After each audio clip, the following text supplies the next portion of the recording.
ದೇಶ ಮತ್ತು ರಾಜ್ಯದ ಪ್ರಚಲಿತ ವಿದ್ಯಮಾನಗಳು ವಿಚಾರ ವಿಷಯಗಳ ಬಗ್ಗೆ ವೀಕ್ಷಕರೇ ನೀವು ನಿಮ್ಮ ಗ್ರಾಮಗಳಲ್ಲಿ ಪಂಚಾಯಿತಿ ಕಟ್ಟೆಯಲ್ಲಿ ಕುಳಿತು ಮಾತನಾಡೋದು ಸರ್ವೇ ಸಾಮಾನ್ಯ. ಅದೇ ರೀತಿ ನಿಮ್ಮ ಗ್ಯಾರಂಟಿ ನ್ಯೂಸ್ ನಲ್ಲಿ ರಾಧಕ್ಕ ಪಂಚಾಯಿತಿಯಲ್ಲಿ ಇವತ್ತು ಒಂದು ವಿಷಯದ ಬಗ್ಗೆ ನಾವು ಮಾತಾಡೋದಕ್ಕೆ ಹೊರಟಿದ್ದೀವಿ.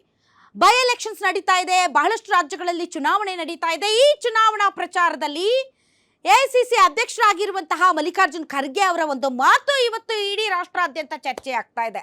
ಏನದು ಚರ್ಚೆ ಅಂದ್ರೆ, ಚುನಾವಣಾ ರ್ಯಾಲಿಯ ಸಂದರ್ಭದಲ್ಲಿ ಮಲ್ಲಿಕಾರ್ಜುನ್ ಖರ್ಗೆ ಅವರು ಆರ್ಎಸ್ಎಸ್ ಮತ್ತು ಬಿಜೆಪಿ ಒಂದು ವಿಷ ಸರ್ಪ ಇದ್ದಂತೆ, ಆ ವಿಷ ಸರ್ಪವನ್ನ ನೀವು ನಮಾಜ್ ಮಾಡುವಾಗ ವಿಷ ಸರ್ಪ ಕಂಡರೆ ನಮಾಜನ್ನ ನಿಲ್ಲಿಸಿ ವಿಷ ಸರ್ಪವನ್ನ ಕೊಲ್ಲಿ ಅಂತ ಕುರಾನ್ ಹೇಳುತ್ತೆ. ಅದೇ ರೀತಿ ಬಿಜೆಪಿ ಮತ್ತು ಆರ್ಎಸ್ಎಸ್ ಅನ್ನ ಮೂಲೋತ್ಪಾಟನೆ ಮಾಡಬೇಕು ಅಂತ ಹೇಳಿರೋದು ಇವತ್ತು ಇಡೀ ದೇಶಾದ್ಯಂತ ಸಿಕ್ಕಾಪಟ್ಟೆ ಸದ್ದುಗದ್ದಲವನ್ನು ಎಬ್ಬಿಸಿದೆ. ಇನ್ಫ್ಯಾಕ್ಟ್ ಮಲ್ಲಿಕಾರ್ಜುನ್ ಖರ್ಗೆ ಅವರ ವಿರುದ್ಧ ಹಲವಾರು ಪ್ರಕರಣಗಳನ್ನ ಈಗಾಗಲೇ ದಾಖಲಿಸಲಾಗ್ತಾ ಇದೆ. ಈ ವಿಚಾರದಲ್ಲಿ ಬಿಜೆಪಿ ಕೆಂಡಾಮಂಡಲವಾಗಿದೆ. ಕಮ್ಯುನಲ್ ಕ್ಲಾಶ್ ಮಾಡೋದಕ್ಕೆ ಮಲ್ಲಿಕಾರ್ಜುನ್ ಖರ್ಗೆ ಅವರು ಪ್ಲಾನ್ ಮಾಡಿದ್ದಾರೆ. ಆ ಮೂಲಕ ಎರಡು ಧರ್ಮಗಳ ನಡುವೆ ಭಿನ್ನಾಭಿಪ್ರಾಯವನ್ನು ಸೃಷ್ಟಿ ಮಾಡೋದಕ್ಕೆ ಪ್ಲಾನ್ ಮಾಡಿದ್ದಾರೆ. ಅದೇ ರೀತಿ ಮಲ್ಲಿಕಾರ್ಜುನ್ ಖರ್ಗೆ ಅವರ ಪರವಾಗಿ ಕಾಂಗ್ರೆಸ್ ಅಚಲವಾಗಿ ಹಿಂದೆ ನಿಂತಿದೆ. ಸ್ವತಃ ಅವರ ಪುತ್ರ ವಿಷಸರ್ಪ ಕಂಡ್ರೆ ಏನ್ ಮಾಡ್ತೀರಾ, ಸ್ನೇಕ್ ಶಾಮ್ನ ಕರೀತೀರಾ?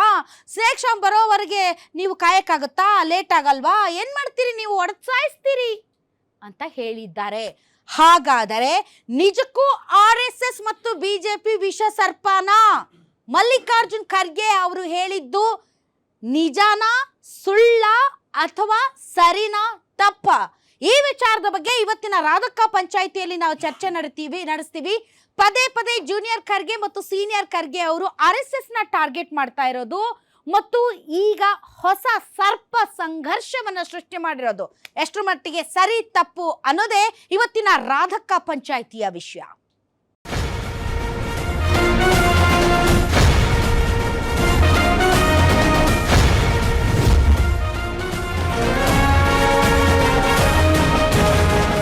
ಈ ವಿಷಯದ ಬಗ್ಗೆ ವೀಕ್ಷಕರೇ ನಿಮ್ಮ ಪರವಾಗಿ ತಮ್ಮ ಅಭಿಪ್ರಾಯವನ್ನ ಮಂಡಿಸೋದಕ್ಕೆ ಸಾಕಷ್ಟು ಜನ ಆಡಿಯನ್ಸ್ ನಮ್ಮೊಂದಿಗೆ ಸ್ಟುಡಿಯೋದಲ್ಲಿದ್ದಾರೆ. ಬನ್ನಿ ಅವ್ರನ್ನ ವೆಲ್ಕಮ್ ಮಾಡೋಣ. ತಮ್ಮೆಲ್ಲರಿಗೂ ಕೂಡ ರಾಧಕ್ಕ ಪಂಚಾಯಿತಿ ವಿಶೇಷ ಕಾರ್ಯಕ್ರಮಕ್ಕೆ ಸ್ವಾಗತ. ಇನ್ನು ಸರ್ಪ ಸಂಘರ್ಷದ ಬಗ್ಗೆ ಮಾತಾಡೋದಕ್ಕೆ ಸಾಕಷ್ಟು ಜನ ಅತಿಥಿಗಳಿದ್ದಾರೆ. ಬನ್ನಿ ಅವ್ರನ್ನೂ ಕೂಡ ವೆಲ್ಕಮ್ ಮಾಡೋಣ. ನಮ್ಮೊಂದಿಗೆ ಇದ್ದಾರೆ ಕಾಂಗ್ರೆಸ್ ವಕ್ತಾರರಾದಂಥ ಸೂರ್ಯ ಮುಕುಂದರಾಜ್ ಅವರು. ಸರ್, ತಮಗೆ ವಿಶೇಷ ಕಾರ್ಯಕ್ರಮಕ್ಕೆ ಸ್ವಾಗತ. ಅದೇ ರೀತಿ ಮುಸ್ಲಿಂ ಮುಖಂಡರಾದಂಥ ಅಬ್ದುಲ್ ರಜಾಕ್ ಅವರು ಜಾಯ್ನ್ ಆಗಿದ್ದಾರೆ, ತಮಗೂ ಸ್ವಾಗತ. ಇನ್ನು ಶಿವಸೇನೆ ಹಿಂದೂ ಸಂಘಟನೆಗಳ ಮುಖಂಡರಾದಂತಹ ಎಸ್ ಭಾಸ್ಕರನ್ ಜಾಯ್ನ್ ಆಗಿದ್ದಾರೆ. ಸರ್, ತಮಗೂ ಕೂಡ ಸ್ವಾಗತ. ಇನ್ನು ಬಿಜೆಪಿಯ ವಕ್ತಾರರಾದಂತಹ ಮೋಹನ್ ವಿಶ್ವ ಜಾಯ್ನ್ ಆಗಿದ್ದಾರೆ. ಸರ್, ತಮಗೂ ಸ್ವಾಗತ. ಹಾಗಾದ್ರೆ ಬನ್ನಿ ವೀಕ್ಷಕರೇ, ನಮ್ಮ ಇವತ್ತಿನ ರಾಧಕ್ಕ ಪಂಚಾಯಿತಿಯನ್ನು ಆರಂಭಿಸೋಣ. ಬಿಜೆಪಿಯಿಂದ ಮೋಹನ್ ವಿಶ್ವ ಅವರೇ, ಇವತ್ತು ಮಲ್ಲಿಕಾರ್ಜುನ್ ಖರ್ಗೆ ಅವರು, ಇವನ್ ಜೂನಿಯರ್ ಮಲ್ಲಿಕಾರ್ಜುನ್ ಖರ್ಗೆ ಅವರು, ಪ್ರಿಯಾಂಕ್ ಖರ್ಗೆ ಅವರು ರಾಜ್ಯದಲ್ಲಿ ಇನ್ನಿಲ್ಲದಂತೆ ಕಾಟ ಕೊಟ್ಟರು. ಇವಾಗ ಮಲ್ಲಿಕಾರ್ಜುನ್ ಖರ್ಗೆ ಅವರು ಕೂಡ ಅದೇ ಟೋನಲ್ಲೇ ಇಡೀ ರಾಷ್ಟ್ರಾದ್ಯಂತ ಮಾತಾಡ್ತಾ ಇದ್ದಾರೆ. ಸೊ ಈ ಹೇಳಿಕೆ ಏನಿದೆ ಅಲ್ಲ ಸರ್, ಇದ್ರ ಬಗ್ಗೆ ತಾವೇನು ಹೇಳ್ತೀರ? ಫಸ್ಟ್ ರಿಯಾಕ್ಷನ್ ಏನು? ಇಲ್ಲ ಮೇಡಮ್, ಈಗ ನೀವು ಅಪ್ಪನ ಚಾಳಿ ಮಗನಿಗೆ ಬರೋದು ನೋಡಿದೀನಿ, ಬಟ್ ಮಗನ ಚಾಳಿ ಅಪ್ಪನಿಗೆ ಬಂದಿರೋದು ಐ ಥಿಂಕ್ ಇದು ಫಸ್ಟ್ ಟೈಮ್ ಅನ್ಸುತ್ತೆ ನಾನು ನೋಡ್ತಿರೋದ್ರಲ್ಲಿ. ಅವ್ರು ಮೊದಲಿಂದಲೂ ಕೂಡ ಏನು ಆರ್ಎಸ್ಎಸ್ ಅಂದ್ರೆ ಮಾತುಗಳು ಏನಾಗಿದೆ ಅಂತ ಹೇಳಿದ್ರೆ, ರಾಜ್ಯದಲ್ಲಿ ಪ್ರಿಯಾಂಕ್ ಖರ್ಗೆಗೆ ಈಗ ಉಪಮುಖ್ಯಮಂತ್ರಿ ಆಗ್ಬೇಕು ಅಥವಾ ಮುಖ್ಯಮಂತ್ರಿ ಆಗ್ಬೇಕು, ಇವರಿಬ್ಬರು ಜಗಳದಲ್ಲಿ ಅನ್ನೋದು ಒಂದು ಕನಸು ಕಾಣ್ತಾ ಇದ್ದಾರೆ. ಸೊ ಮೇಲ್ಗಡೆ ಸೋನಿಯಾ ಗಾಂಧಿ ರಾಹುಲ್ ಗಾಂಧಿನ ಓಲೈಕೆ ಮಾಡ್ಬೇಕು ಅಂದ್ರೆ ಇರೋದು ಒಂದೇ ಅಸ್ತ್ರ, ಬಿಜೆಪಿ ಆರ್ಎಸ್ಎಸ್ ನ ಬೈಬೇಕು, ಆಯ್ತಲ್ಲ. At the same time Mallikarjun Kharge ಅವರು ಅಷ್ಟೇ ಎಐಸಿಸಿ ಅಧ್ಯಕ್ಷರು, ಅವರು ಏನ್ ಮಾಡ್ಬೇಕು, ತನ್ನ ಮಗನ್ ಪಟ್ಟಾಪಟ್ಬೇಕು ಅಂತ ಹೇಳಿದ್ರೆ ತಾನು ಕೂಡ ಅದನ್ನೇ ಹೇಳ್ಬೇಕು. ಮಾತಾಡೋದಕ್ಕೆ ಬೇರೆ ಏನಿದೆ? ಅಭಿವೃದ್ಧಿ ಬಗ್ಗೆ ಮಾತಾಡಿದ್ರೆ ಏನು ಇಲ್ಲ. ಅಸ್ಸಾಮಲ್ಲಿ ಹೇಳಿದ್ದು ಅದನ್ನ ಎಲ್ಲರೂ ಹೇಳಿ ಇಂಪ್ಯಾಕ್ಟ್ ಒಂದೇ ತಾನೆ. ತಿರ್ಗಾ ಕೇರಳ ಚುನಾವಣೆಯಲ್ಲಿ ಹೋಗಿ ಇನ್ನೇನೋ ಒಂದು ಮಾತಾಡಿದ್ರು, ಗುಜರಾತಿಗಳು, ಆಮೇಲೆ ಕೇರಳದವ್ರ ಬಗ್ಗೆ ಅಂತೆಲ್ಲ. ಸೊ ಇದನ್ನೆಲ್ಲ ನೋಡಿದ್ರೆ ಕೇರಳದ ಜನ ತುಂಬಾ ಬುದ್ಧಿವಂತರು ಮತ್ತು ವಿದ್ಯಾವಂತರು. ಹೀಗಾಗಿ ಗುಜರಾತಿನ ಜನರನ್ನ ಮಳ್ ಮಾಡ್ದಂಗೆ ಮೋದಿ ಕೇರಳದ ಜನರನ್ನ ಮಳ್ ಮಾಡಕ್ ಆಗಲ್ಲ. ನನ್ನ ಫ್ರೆಂಡ್ ಸತ್ಯ ಮಾತಾಡಿದ್ದಾರೆ ಅದ್ರ ನೆನಪಿಸ್ತಾ ಇದೀನಿ, ಮಹಾತ್ಮ ಗಾಂಧಿ ಕೂಡ ಗುಜರಾತ್ ಅವರೇ. ನಾವು ಗುಜರಾತ್ ನ ಶ್ರೇಷ್ಠತಾ ಸುಪ್ರೀಮಸಿ ಆಫ್ ಗುಜರಾತ್ ಮಾತಾಡ್ತಾ ಇಲ್ಲ, ಬಟ್ ಗುಜರಾತ್ ಅನ್ನ ಟೀಕಿಸೋದಕ್ಕೆ ಕೀಳಾಗಿ ಮಾತಾಡಕ್ಕೂ ನಾವಿಲ್ಲ. ನಾನು ಹೇಳೋದು, ಒಬ್ಬ ರಾಷ್ಟ್ರೀಯ ಅಧ್ಯಕ್ಷರಾಗಿ ಆ ರೀತಿಯಾಗಿ ಎರಡೆರಡು ರಾಜ್ಯಗಳ ಬಗ್ಗೆ ಮಾತಾಡೋದು ಇದೆಲ್ಲ ಅವ್ರಿಗೆ ಶೋಭೆ ತರೋಂಥದ್ದಲ್ಲ. ಬಿಕಾಸ್ ಅವ್ರ ಒಂದು ಟಾಲ್ ಲೀಡರ್, ಆಯ್ತಾ. ತಿರ್ಗಾ ಕರ್ನಾಟಕ ಅಂತ ಬಂದ್ರೆ, ದೇಶ ಅಂತ ತಗೊಂಡ್ರೆ ಅವ್ರಿಗೆ ಅದಂತ ಒಂದು ಹಿಸ್ಟ್ರಿ ಇದೆ. ಸೊ ಈಗ ತನ್ನ ಮಗನ ರಾಜಕೀಯಕ್ಕಾಗಿ, ತನ್ನ ರಾಜಕೀಯ ಅಸ್ತಿತ್ವಕ್ಕಾಗಿ ಸೋನಿಯಾ ಗಾಂಧಿನ ರಾಹುಲ್ ಗಾಂಧಿನ ಮೆಚ್ಚೋದಕ್ಕೋಸ್ಕರ ಇರೋದು ಒಂದೇ ಅಸ್ತ್ರ. ನೀವು ಅಭಿವೃದ್ಧಿ ಬಗ್ಗೆ ಕೇಳಿ, ಏನು ಉತ್ತರ ಇಲ್ಲ. ಇಷ್ಟೆಲ್ಲ ಮಾತಾಡ್ತಾರಲ್ಲಪ್ಪ, ಇದು ಅನಕ್ಷರಸ್ಥರ ಬಗ್ಗೆ ಆಮೇಲೆ ಲಿಟ್ರಸಿ ಬಗ್ಗೆ ಮಾತಾಡ್ತಾರಲ್ಲಪ್ಪ. ಡೀಪ್ ಇನ್ಸೈಡ್ ಹೋಗೋಣ ಸರ್, ಡೀಪ್ ಇನ್ಸೈಡ್ ಹೋಗೋಣ. ಪ್ರಶ್ನೆ ಕೇಳಿದ್ರೆ ಉತ್ತರ ತಗೋಬೇಕು ಮೇಡಮ್, ದಯವಿಟ್ಟು ಪ್ಲೀಸ್. ಗೊತ್ತಾಯ್ತು, ಈಗ ಅನಕ್ಷರಸ್ಥರದ ಆಮೇಲೆ ಅಲ್ಲ ಮಾತಾಡೋಣ. ಇವಾಗೆ ಮಾತಾಡ್ಬೇಕು ನಾನು, ಬಿಕಾಸ್ ವಿಷ ಸರ್ಪ ಅಂತ ಬರ್ತೀನಿ ಯಾಕಂದ್ರು ಬರ್ತೀನಿ ನಾನು ಹೇಳ್ತೀನಿ ಕೇಳಿ. ಸೊ ನೀವು ಲಿಟ್ರಸಿ ಬಗ್ಗೆ ಮಾತಾಡೋರು ಅವ್ರದೇ ಜಿಲ್ಲೆ ಬಗ್ಗೆ ಮಾತಾಡ್ಲಿ. SSLC ರಿಸಲ್ಟ್ ಅಲ್ಲಿ ಲೋಯೆಸ್ಟ್ ಲಾಸ್ಟ್ ಪ್ಲೇಸ್ ಅವ್ರದೇನೇನೆ, PUC ನಲ್ಲಿ ಲೋಯೆಸ್ಟ್ ಕಲ್ಯಾಣ ಕರ್ನಾಟಕ ಭಾಗದ ಅವ್ರದೇನೇನೆ. ಸೊ ಅವ್ರು ಪ್ರತಿನಿಧಿಸುವಂತ ಜಿಲ್ಲೆನೇ ಇವತ್ತು ಲೋಯೆಸ್ಟ್, ಎಷ್ಟೋ ದಶಕಗಳಿಂದ ರೆಪ್ರೆಸೆಂಟ್ ಮಾಡ್ತಿರೋ ಫ್ಯಾಮಿಲಿ ಅದು. ಸೊ ಅದ್ರ ಬಗ್ಗೆ ಮಾತಾಡ್ಬಿಟ್ಟು ಊರೆಲ್ಲ ಮಾತಾಡ್ತಾರ ಅವರು. ನಾನು ಆಗ್ಲೇ ಹೇಳ್ದಂಗೆ ಬೇಸಿಕಲಿ ಈ ಮಾತುಗಳನ್ನ ಕೇಳ್ತಾ ಇದ್ರೆ ನೀವು ನೋಡಿ, ಪಾಕಿಸ್ತಾನದ ಒಬ್ಬ ಮಂತ್ರಿ ಸದನದಲ್ಲಿ ಕುತ್ಕೊಂಡು ಅವನು ಇದೇ ಮಾತೇ ಹೇಳಿದ್ದ. ನೀವು ಪಾಕಿಸ್ತಾನ ಬಿಡಕ್ಕಾಗಲ್ಲ, ನೀವು ಮೋಹನ್ ವಿಶ್ವ ಅವರೇ ಪಾಕಿಸ್ತಾನ ಇಲ್ಲ ಅಂದ್ರೆ ಪಾಕಿಸ್ತಾನ ಇಲ್ಲ ಅಂತಂದ್ರೆ ಬಿಜೆಪಿ ಅವ್ರ ಮಾತು ಅಪೂರ್ಣ ಆಗುತ್ತೆ ಅಂತ ಅನ್ಸುತ್ತೆ. ಯಾಕಂದ್ರೆ ನಾವು ನಮ್ಮ ರಾಷ್ಟ್ರದಲ್ಲಿ ಇರುವಂತಹ ಒಬ್ಬ AICC ಅಧ್ಯಕ್ಷ, ದಟ್ ಇಸ್ ಕಾಂಗ್ರೆಸ್ ಪಾರ್ಟಿಯ ಒಬ್ಬ ಅಧ್ಯಕ್ಷನ ಮಾತಿಗೆ ಬಿಜೆಪಿ ರಿಯಾಕ್ಟ್ ಮಾಡುವಾಗ್ಲೂ ಕೂಡ ಪಾಕಿಸ್ತಾನ ಯಾಕೆ ಕರ್ಕೊಂಡು ಬರುತ್ತೆ? Because ideological differences. ನಿಮ್ಗೆ ಅನ್ಸುತ್ತಾ ಒಬ್ಬ AICC ಕಾಂಗ್ರೆಸ್ನ ಅಧ್ಯಕ್ಷ, ಬಿಜೆಪಿ ತುಂಬಾ ಮಹಾನ್ ದೊಡ್ಡ ಪಕ್ಷ, RSS ತುಂಬಾ ಒಳ್ಳೆ ಸಂಘಟನೆ ಅಂತ ಹೇಳ್ಬೇಕು ಅಂತ ಬಯಸ್ತೀರಾ? ಹೇಳ್ದೇ ಇದ್ದ ಮಾತ್ರಕ್ಕೆ ಆತ ಪಾಕಿಸ್ತಾನದವ್ರಾಗೋಗ್ತಾರ? 100% ಪಾಕಿಸ್ತಾನದ ಸಂಸದ ಏನ್ ಹೇಳಿದ್ನೋ ಒಂದ್ ವಾರ ಬಿಟ್ಕೊಂಡು ಅದೇ ಮಾತೆ ಮಲ್ಲಿಕಾರ್ಜುನ್ ಖರ್ಗೆ ಹೇಳಿರೋದು. ಆತನು ಹಂಗೆ ಹೇಳ್ದ, RSS ಬಿಜೆಪಿನ ತೊಲಗಿಸ್ಬೇಕು ದೇಶದಿಂದ ಭಾರತದಲ್ಲಿ ಅಂತ ಹೇಳ್ಬಿಟ್ಟು ಅದೇ ಸರ ಶುರು ಮಾಡಿರೋದು. ಅದನ್ನ ನಾವು ಹೇಳ್ತಾ ಇರೋದು. ಪಾಕಿಸ್ತಾನ ಏನ್ ಹೇಳುತ್ತೋ ಕಾಂಗ್ರೆಸ್ ಹಂಗೆ ಹೇಳ್ತಾರೆ, ಮಲ್ಲಿಕಾರ್ಜುನ್ ಖರ್ಗೆನೂ ಹಂಗೆ ಹೇಳ್ತಾರೆ. ನಾಳೆ ಸೋನಿಯಾ ಗಾಂಧಿ, ರಾಹುಲ್ ಗಾಂಧಿ ಅವ್ರ ಬಗ್ಗೆ ಪಾಕಿಸ್ತಾನ ಮಾತಾಡಿದ ತಕ್ಷಣ ನೀವು ಬಿಕಾಸ್ ಆಫ್ ನಿಮ್ಮ ಪಾರ್ಟಿ ಮತ್ತು ಐಡಿಯಾಲಜಿಕಲ್ ಡಿಫರೆನ್ಸಸ್ಗೆ ನೀವು ಸೋನಿಯಾ ಗಾಂಧಿ, ರಾಹುಲ್ ಗಾಂಧಿ ಅವ್ರನ್ನ ಟೀಕೆ ಮಾಡಿದ ತಕ್ಷಣ ನೀವು ಪಾಕಿಸ್ತಾನದವ್ರಾಗ ಹೋಗ್ತೀರಾ? ಯಾವ್ದು ನಾನು ಪಾಕಿಸ್ತಾನದವರು ಅಂತ ಎಲ್ಲ ಹೇಳಿದೆ. ಪಾಕಿಸ್ತಾನ ಕೊಟ್ಟಂತ ಹೇಳಿಕೆ ರೀತಿನೆಲ್ಲ ಇವರು ಕೊಡ್ತಾರೆ, ಅದು ಅದೇ ಟೈಮಿಂಗ್ ಅಲ್ಲಿ. ದೇಶದ ಆಂತರಿಕ ವಿಚಾರಗಳನ್ನ ಮಾತಾಡುವಾಗ್ಲೂ ಕೂಡ ತಾವು ಪಾಕಿಸ್ತಾನ ವಿಚಾರ ಇಲ್ದೇನೆ ನಿಮ್ಮ ಮಾತು ಅಪೂರ್ಣ ಆಗಲ್ಲ ಅಂದ್ರೆ ಏನ್ ಸರ್? ಅಲ್ಲ ಇನ್ನೇನ್ ದೇಶಕ್ಕೆ ಥ್ರೆಟ್ ಪಾಕಿಸ್ತಾನ ತಾನೆ. ಅವ್ರು ಕೊಟ್ಟಿರೋ ಥ್ರೆಟ್ ಮಲ್ಲಿಕಾರ್ಜುನ್ ಖರ್ಗೆನೂ ಕೊಟ್ಟಿರೋದು. ಅಲ್ಲ ಸರ್, ಮಲ್ಲಿಕಾರ್ಜುನ್ ಖರ್ಗೆ ಅವರು ನಿಮ್ಮ ಪಕ್ಷವನ್ನ ಯಾಕೆ ಹೊಗಳ್ಬೇಕು ಅದನ್ನ ಹೇಳಿ. ಅಲ್ಲ ಹೊಗಳ್ತಾರೆ, ನಿಮ್ಮ ಐಡಿಯಾಲಜಿಯನ್ನ ಯಾಕೆ ಪ್ರೈಸ್ ಮಾಡ್ಬೇಕು ಅದನ್ನ ಹೇಳಿ. ನಾವ್ ಯಾರನ್ನು ಕೇಳ್ತಾ ಇಲ್ಲ ನಮ್ಮನ್ನ ಪ್ರೈಸ್ ಮಾಡ್ಲಿ ಹೊಗಳಿ ಅಂತ ಹೇಳ್ಬಿಟ್ಟು. ಮಾಡೋದಕ್ಕೆ ಒಂದು ರೀತಿ ಇದೆ, ಗೊತ್ತಾಯ್ತಲ್ಲ? ನೀವು ಬಳಸ್ತಾ ಇರುವಂತಹ ಪದಗಳು ಮತ್ತು ಸಾಮ್ಯತೆ ಮತ್ತು ಹೋಲಿಕೆ ಒಬ್ಬ ಟಾಲೆಸ್ಟ್ ಲೀಡರ್ ಆಗಿ ಬೆಟರ್ ಆಗಿ ಪ್ರೆಸೆಂಟ್ ಮಾಡಬಹುದಾಗಿತ್ತು. I do agree. That doesn't mean is a bill ಅಂತ ತಗೊಂಡ್ಬಂದ್ರು. ನಮ್ಮ ಕಾರ್ಯಕರ್ತರು ಇನ್ನು ಮಾತಾಡಕ್ ಶುರು ಮಾಡಿರಲ್ಲ, ಕಾರ್ಯಕ್ರಮಕ್ಕೆ ಮುಂಚೆನೆ ಕರ್ಕೊಂಡು ಹೋಗಿ ಅರೆಸ್ಟ್ ಮಾಡಿದ್ರು. ಇವ್ರಿಗೆ ಅಪ್ಲೈ ಆಗಲ್ವಾ ಇದು?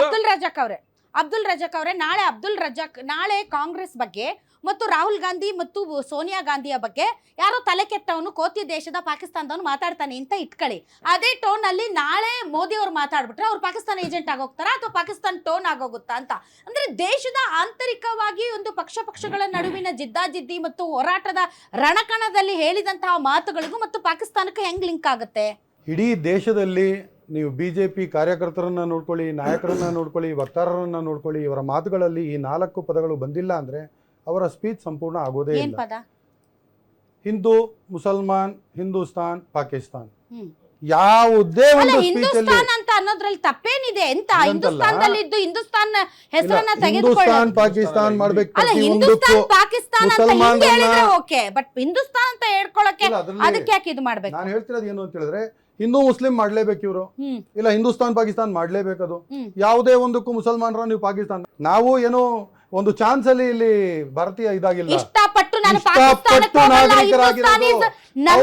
ದೇಶ ಅಂತ ಇಲ್ಲೇ ಇದ್ದು ಇಲ್ಲೇ ಸಾಯ್ತೀನಿ ಅಂತ ಆಯ್ಕೆ ಅವಕಾಶ ಇತ್ತು ಹೋಗಕ್ಕೆ. ನಾವು ನಮ್ಮ ಪೂರ್ವಜರು ಅದನ್ನ ಧಿಕ್ಕರಿಸಿ ನಮಗೆ ಈ ದೇಶ ಬೇಕು ಅಂತ ಆಯ್ಸ್ಕೊಂಡು ಒಂದು ಬೈ ಚಾಯ್ಸ್ ನಾವಿಲ್ಲಿ ಸಿಟಿಸನ್ಸು, ಬೈ ಚಾನ್ಸ್ ಅಲ್ಲ. ಆದ್ರೆ ಇವರ ರಾಜಕಾರಣಕ್ಕೆ ಇವ್ರು ಏನೇನೋ ಮಾತಾಡ್ತಾರೆ. ಇವತ್ತು ಮಲ್ಲಿಕಾರ್ಜುನ್ ಖರ್ಗೆ ಅವರು ಮಾತಾಡಿರೋದು ಸರಿ ಇದೆಯಾ? ಪವಿತ್ರ ಖುರಾನಿನ 604 ಪೇಜಸ್ಗಳಲ್ಲಿ ಎಲ್ಲಿಯೂ ಕೂಡ ಯಾರಾದ್ರೂ ನನಗೆ ತಗೊಂಬಂದು ತೋರಿಸ್ಲಿ ಕೊಲ್ಲಿರಿ ಅಂತಿದೆ ಅಂತ ಹೇಳ್ಬಿಟ್ಟು ಯಾವ್ದ್ರಲ್ಲೂ ಎಲ್ಲೂ ಇಲ್ಲ ಪವಿತ್ರ ಖುರಾನಲ್ಲಿ ಕೊಲ್ರಿ ಅಂತ ಹೇಳ್ಬಿಟ್ಟು. ಅದು ಮನುಷ್ಯರಿಗಷ್ಟೇ ಅಲ್ಲ, ಪ್ರಾಣಿ ಪಕ್ಷಿಗಳಾಗಿರ್ಲಿ, ಅದು ಗಿಡ ಮರಗಳಾಗಿರ್ಲಿ, ಅದ್ರ ಬಗ್ಗೆನು ಕೊಲ್ಲಿರಿ ಅಂತ ಪವಿತ್ರ ಖುರಾನಿನ 604 ಪೇಜಸ್ ಅಲ್ಲಿ ಎಲ್ಲೂ ಕೂಡ ಇಲ್ಲ. ಇವರು ಮಾತಾಡಿರೋದು ಏನು ಅಂತ ಹೇಳಿದ್ರೆ ಹದೀಸ್ಗಳಲ್ಲಿದೆ. ನಮ್ಮ ದಿನನಿತ್ಯ ಜೀವನ ನಾವು ಯಾವ ತರ ಮಾಡಬೇಕು ಅನ್ನೋದು ಹದೀಸ್ ಹೇಳ್ಕೊಟ್ಟಿದೆ. ಆ ಹದೀಸಿನಲ್ಲಿ ಒಂದು ಸಹಿ ಮುಸ್ಲಿಂ, ಹದೀಸ್ ಅಂದ್ರೆ ಪವಿತ್ರ ಪ್ರವಾದಿಯವರ ಜೀವನ, ಸಲ್ಲಲ್ಲಾಹು ಅಲೈಹಿ ವಸಲ್ಲಂ ಅವರ ಜೀವನ, ಅವ್ರು ಹೆಂಗೆ ಮೊಹಮ್ಮದ್ ಪೈಗಂಬರ್ ನಡ್ಕೊಂಡ್ರು, ಅವರ ನಾವು ಊಟ ಯಾವ ತರ ಮಾಡಬೇಕು, ನೀರು ಯಾವ ತರ ಕೊಡಬೇಕು, ನಾವು ಮದುವೆ ಯಾವ ತರ ಮಾಡ್ಕೋಬೇಕು, ಯಾರಾದ್ರೂ ತೀರೋದ್ರೆ ಅವ್ರಿಗೆ ಯಾವ ತರ ಅಂತಿಮ ಸಂಸ್ಕಾರ ಮಾಡ್ಬೇಕು, ಇದೆಲ್ಲವನ್ನ ಅವರ ಜೀವನದಿಂದ ನಾವು ಕಂಡು ಹಿಡಿದಿರೋದು. ಕುರಾನ್ ನಂತೆಯೇ ಹದೀಸ್ಗಳಿಗೂ ಕೂಡ ನಿಮ್ಮಲ್ಲಿ ತುಂಬಾ ಗೌರವ ಮತ್ತು ಈಕ್ವಲ್ ನಾವು ಅದನ್ನ ಪಾಲಿಸ್ತೀರಾ, ಹೌದಲ್ಲ ಸರ್? 100% ನಮ್ಮ ಜೀವನ ಯಾವ ತರ ನಡಿಬೇಕು ಅಂದ್ರೆ ಅವರು ಹದೀಸಲ್ಲಿ ಯಾವ ತರ ಹೇಳ್ಕೊಟ್ಟಿದ್ದಾರೆ ಅದ್ರ ಪ್ರಕಾರವೇ ಸೊ ನಡಿಬೇಕು. ಹದೀಸಲ್ಲಿ ಹೇಳಿದಾರ ನೀವು ನಮಾಜ್ ಹದೀಸಲ್ಲಿ ಮಾಡ್ಬೇಕಾದ್ರೆ ಏನಾದ್ರೂ ಇದು ಸರ್ಪ ಸಾವು ಬಂದ್ರೆ- ಚೇಳು ಬಂದ್ರೆ ಹಾ. ಮೊದಲನೇ ಪರಿಸ್ಥಿತಿ ಏನು ಅಂದ್ರೆ ಅದನ್ನ ದೂರಪಡಿಸಿ, ಇಲ್ಲ ನೀವು ದೂರ ಆಗ್ಬಿಡಿ. ಕೊಲ್ರಿ ಅಂತ ಕೇಳಿ ಕೇಳಿ ಹೇಳಿದಾರ. ಕೇಳಿ. ಮೊದಲು ಯಾವುದು ಹಾವಿರುತ್ತೋ ಚೇಳಿರುತ್ತೋ ವಿಷ ಒಂದು ಇದಿದ್ರೆ ಅದರಲ್ಲಿ ನೀವು ಅದನ್ನ ದೂರಪಡಿಸಿ, ಇಲ್ಲ ನೀವು ದೂರ ಆಗ್ಬಿಡಿ. ಅನಿವಾರ್ಯ ಅಕಸ್ಮಾತ್ ಪ್ರಾಣ ಹೋಗುವ ಇದ್ದಿದ್ರೆ ಆ ಸಂದರ್ಭದಲ್ಲಿ ಅದನ್ನ ಕೊಂದಾಕಿ. ಯಾಕೆಂದ್ರೆ ಮನುಷ್ಯನ ಪ್ರಾಣ ಮುಖ್ಯ ಇಲ್ಲಿ. ಮನುಷ್ಯನ ಪ್ರಾಣವನ್ನ ಉಳಿಸ್ಕೊಳ್ಳಕ್ಕೆ ನೀವು ಏನ್ ಬೇಕಾದ್ರೂ ಮಾಡ್ಬೇಕು. ಹಾಗಂತ ನಾನು ಅವ್ರು ಹೇಳಿರೋದನ್ನ ನಾನು ಇಲ್ಲ ಅಂತಾನೂ ಹೇಳಲ್ಲ. ವಿಷದ ಏನೇ ಅದಿದ್ದಿರಲಿ ಅದಕ್ಕೆ ನಾವು ದೂರ ಇಡಬೇಕು. ಇವಾಗ ದೇಶದಲ್ಲಿ ನೀವು ಎತ್ತು ನೋಡ್ಕೊಳ್ಳಿ. ಬಟ್ ಮಲ್ಲಿಕಾರ್ಜುನ್ ಖರ್ಗೆ ಅವರು ಕೊಟ್ಟಿರುವಂತ, ಬಿಕಾಸ್ ಸರ್ ನಾನು ಹೇಳೋದು ಯಾಕೆ ಅಂತಂದ್ರೆ, ಈಗ ನೀವು ಯಾವುದೇ ವಿಷಯ ತಗೊಳ್ಳಿ, ಅದು ಬಂದು ಅರೈವ್ ಆಗೋದು ಹಿಂದೂ ಮುಸಲ್ಮಾನರ ವಿಚಾರದಲ್ಲಿ. ನೀವು ಒಂದು ಸಾಮೂಹಿಕವಾದಂತಹ ಪ್ರಚಾರ ಕಾರ್ಯಕ್ರಮದಲ್ಲಿ ಪಾಲ್ಗೊಂಡಾಗ ನೀವು ಮುಸಲ್ಮಾನರ ನಮಾಜ್ ವಿಚಾರವನ್ನ ಹೋಲಿಕೆಯಾಗಿ ಇಟ್ಟುಕೊಂಡು ನೀವು BJPಗೂ ಮತ್ತು RSSಗೂ ಓಟ್ ಹಾಕ್ಬೇಡಿ ಅಂತ ಹೇಳೋದಿದೆಯಲ್ಲ ಸರ್, ಅಲ್ಲೇ ಪ್ರಾಬ್ಲಮ್ ಶುರುವಾಗೋದು. ಯಾರೇ ಇವಲ್ಲಿ ಇರ್ಲಿ, ಹಿಂದೂಗಳು ಅದಕ್ಕ- ಮುಸಲ್ಮಾನಗಳು ಎಲ್ಲರಿಗೂ ನೀವು ಅದಕ್ಕ- ಓಟ್ ಹಾಕ್ಬೇಡಿ ಅಂತ ಹೇಳಿದ್ರೆ ಓಕೆ, ಅದಕ್ಕ ನಮಾಜ್ ಮಾಡುವಾಗ ಹಿಂಗ್ ಹೇಳಿದ್ದಾರೆ, ಹಂಗಾಗಿ ನೀವು ಆ ಸಾಮ್ಯತೆ. ಯಾರೇ ಇರ್ಲಿ, ಅದು ಓವೈಸಿನೇ ಆಗಿರ್ಲಿ, ರಾಜಕಾರಣಿಗಳು ಈ ಪವಿತ್ರ ಕುರಾನಿನ ಉಲ್ಲೇಖ ಮಾಡಿ ಮತ ಕೇಳೋದು ಎಷ್ಟರ ಮಟ್ಟಿಗೆ ನ್ಯಾಯ ಅಂತ ನಾನು ಕೇಳ್ತೀನಿ. ಇತಿಹಾಸ ಹೇಳಿ, ಇತಿಹಾಸದಲ್ಲಿ ಯಾವುದಾದ್ರೂ ಒಂದು ಇತಿಹಾಸ ಎತ್ಬಿಟ್ಟು ಅದ್ರ ಹೇಳಿ ಈ ಥರ ನಡೆದಿತ್ತು, ಈ ಥರ ನಡೆದಿತ್ತು, ನಿಮ್ಮ ಮೇಲೆ ಈ ಥರ ದೌರ್ಜನ್ಯ ನಡೆದಿತ್ತು ಹೇಳಿ. 1992 rights, 1993 Babri Masjid riots, Gujarat riots, Odisha riots, Malegaon blast, ಇದನ್ನೆಲ್ಲ ಒಂದು ಲಿಸ್ಟೇ ಇದೆ. ಮುಜಫರ್ನಗರ್ ರೈಟ್ಸು, ಮಂಗಳೂರಲ್ಲಿ ಮಾಡಿದ್ದು, ಮುಸಲ್ಮಾನರ ವಿರುದ್ಧ ಅವರು ವ್ಯಾಪಾರ ಮಾಡಬಾರ್ದು ಅಂತ ಹೇಳಿದ್ದು, ಇದರಲ್ಲೆಲ್ಲ RSS ಪಾತ್ರ ಇದ್ದೇ ಇದೆ. ಪ್ರತಿಯೊಂದರಲ್ಲೂ ಬಜರಂಗಳ, VHP, RSS ಇವರೆಲ್ಲ ಮಾಡಿರೋದು ಏನು? ಚರ್ಚ್ ಮೇಲೆ ಅಟ್ಯಾಕ್ಗಳು ಎಲ್ಲೆಲ್ಲಿ ನಡೆದಿಲ್ಲ? ಒಡಿಶಾದಲ್ಲಿ ನಡೆದಿಲ್ವಾ? ಕರ್ನಾಟಕದಲ್ಲಿ ನಡೆದಿಲ್ಲ? ದಯವಿಟ್ಟು ನೀವು ಮಾತಾಡಿದಾಗ ನಾನು ಮಾತಾಡಿಲ್ಲ, ನಾನು ಮಾತಾಡೋಕೆ ಅವಕಾಶ ಕೊಡಿ. ಮುಂದೆ ನೀವು ಆಯ್ತಾಯ್ತು, ಹೇಳಿ sir. Both mob lynching sir, both sides ಇದೆ, ಎರಡು ಕೈ ತಟ್ಟಿದ್ರೇನೆ ಚಪ್ಪಾಳೆ. So, ಹೇಳ್ಬಿಡ್ಲಿ, ಹಾ, ನನ್ನ ಮೂಲಭೂತವಾದಿಗಳು ಆ ಕಡೆನೂ ಇದಾರೆ, ಈ ಕಡೆನೂ ಇದಾರೆ. ನಾನು ಹೇಳ್ತಿರೋದು ಮಾಬ್ ಲಿಂಚಿಂಗ್ ಎಷ್ಟು ಮಟ್ಟಿಗೆ ನ್ಯಾಯ ಆಯ್ತು, ಏನ್ ಮಾಡಿದ್ರಿ, ಇದೆಲ್ಲ ಬಿಟ್ಟಾಕಿ ಇವತ್ತು ಈ ಬಿಜೆಪಿನವರು ಇಷ್ಟೊಂದು ಆಕ್ರೋಶ ವ್ಯಕ್ತಪಡಿಸಿದಾರಲ್ಲ ಮಲ್ಲಿಕಾರ್ಜುನ್ ಖರ್ಗೆಜಿ ಅವ್ರ ಮೇಲೆ.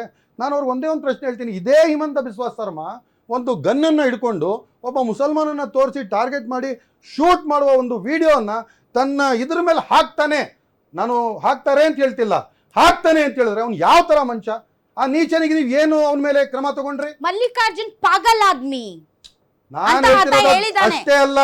ಮುಸಲ್ಮಾನರು ರಿಕ್ಷಾ ಓಡಿಸ್ಕೊಂಡು ಬಂದಾಗ ನಿಮ್ಗೆ 5 ರೂಪಾಯಿ ಅದರ ಮೀಟರ್ ಆಗಿದೆ, ನೀವು 3 ರೂಪಾಯಿ ಕೊಡ್ರಿ ಅಂತ ಹೇಳ್ತಾನಲ್ಲ, ಅದಕ್ಕೆ ಏನ್ರಿ ನೀವು ಅದ್ರ ಮೇಲೆ ಇದು ಮಾಡಿ? ಅದು ಕಾನ್ಸ್ಟಿಟ್ಯೂಷನಲ್ ಓತ್ ತಗೊಂಡು ಈಶ್ವರ್ಗೆ ನಾಮ್ ಪೇ ಮೇ ಶಪಥ್ ಲೇತಾವ್ ಎತ್ ನೋಡಿ ಅವರ ಇದು ಪ್ರಮಾಣ ವಚನ ಅವರು ಸ್ವೀಕರಿಸಿರೋದನ್ನ.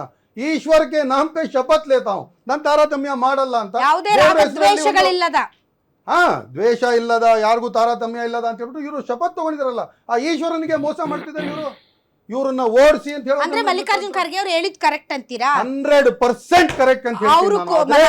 ಕುರಾನಿನ ಉಲ್ಲೇಖ ಬೇಡ ಅಲ್ಲಿ ಕುರಾನಿನ ಉಲ್ಲೇಖ ಬೇಡ. ನಿಮ್ಮ ಧರ್ಮದಲ್ಲಿ ಏನಿದೆ, ಏನಾದ್ರು ಒಂದು ವಿಷಂದರ ಇದಿದ್ರೆ ಅದರಿಂದ ನೀವು ದೂರ ಆಗಿ ಹಂಗೇನಿದ್ರೆ ಸರಿಗಿತ್ತು. ಅದೇ ಇವರು ಡೈರೆಕ್ಟ್ ಆಗಿ ಹೇಳಿದ್ರಲ್ಲ, ಇಸ್ಕೋ ಮಾರು ಅಂತ, ಅದು ತಪ್ಪು. ಅದಕ್ಕೆ ಅವರು ಕ್ಷಮಾಪಣೆ ಕೇಳಿದ್ದಾರೆ, ನಾನು ನೋಡಿದ್ದೀನಿ, ದಟ್ ಈಸ್ ಫೈನ್. ಬಟ್ ಹೇಳಿರೋ ಮಾತಲ್ಲಿ ಏನು ಭಿನ್ನಪ್ರಾಯ ಇಲ್ಲ. ಎಸ್ ಭಾಸ್ಕರನ್ ಸರ್ ನೋಡಿ, ಮಲ್ಲಿಕಾರ್ಜುನ್ ಖರ್ಗೆರವರು ನಿನ್ನೆ ಮೊನ್ನೆ ಪಾಲಿಟಿಕ್ಸ್ಗೆ ಬಂದವರಲ್ಲ. Is a seasoned politician. ನಮ್ಮ ರಾಜ್ಯದಲ್ಲಿ ದೊಡ್ಡ ದೊಡ್ಡ ಪಾಲಿಟಿಷಿಯನ್ಸ್ ಲಿಸ್ಟ್ ತೊಗೊಂಡ್ರೆ SM ಕೃಷ್ಣ, ದೇವೇಗೌಡರು, ಆ ಲಿಸ್ಟ್ನಲ್ಲಿ ಮಲ್ಲಿಕಾರ್ಜುನ್ ಖರ್ಗೆ ಅವರು ಬರ್ತಾರೆ. ಒಂದು ಗ್ರಾಮ ಪಂಚಾಯಿತಿ ಸದಸ್ಯನ ಲೆವೆಲ್ಗೆ ಅಥವಾ ಒಂದು ಕಾರ್ಪೊರೇಟರ್ ಲೆವೆಲ್ಗೆ ಹೋಗಿ ಈ ರೀತಿ ಇಷ್ಟು ದೊಡ್ಡದಾದಂಥ ಒಂದು ಮಾತನ್ನು ಅವರು ಹೇಳಬಾರ್ದಾಗಿತ್ತು. ನನಗನ್ನಿಸ್ತಾ ಇದೆ, ಆಲ್ ಇಂಡಿಯಾ ಕಾಂಗ್ರೆಸ್ ಕಮಿಟಿ ಹೆಸರಿನಲ್ಲಿ ಅವರು ರಾಜಕೀಯ ಮಾಡ್ತಿದ್ದಾರಾ, ಅಥವಾ ಆಲ್ ಇಂಡಿಯಾ ಮಜ್ಲಿಸೆ ಇತ್ತೆಹಾದುಲ್ ಮುಸ್ಲಿಮೀನ್ AIMIM ಈ ಮುಸ್ಲಿಂ ಲೀಗ್ ಹೆಸರಿನಲ್ಲಿ ಅವರು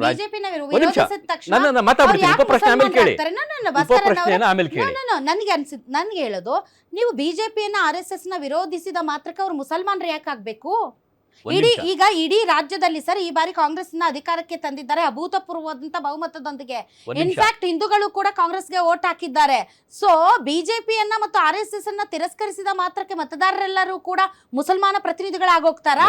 ನಾನು ಹೇಳ್ತಾ ಇರೋದೇನು ಅಂದ್ರೆ, ನೀವು ಕ್ಯಾಚ್ ಮಾಡ್ತಾ ಇಲ್ಲ ಪಾಯಿಂಟ್ ನ. ಎಲೆಕ್ಷನ್ ನ ಫೈಟ್ ಮಾಡೋದಕ್ಕೆ ಅದಕ್ಕೊಂದಷ್ಟು ಅಳತೆಗೋಲು ಮಾನದಂಡಗಳಿದೆ.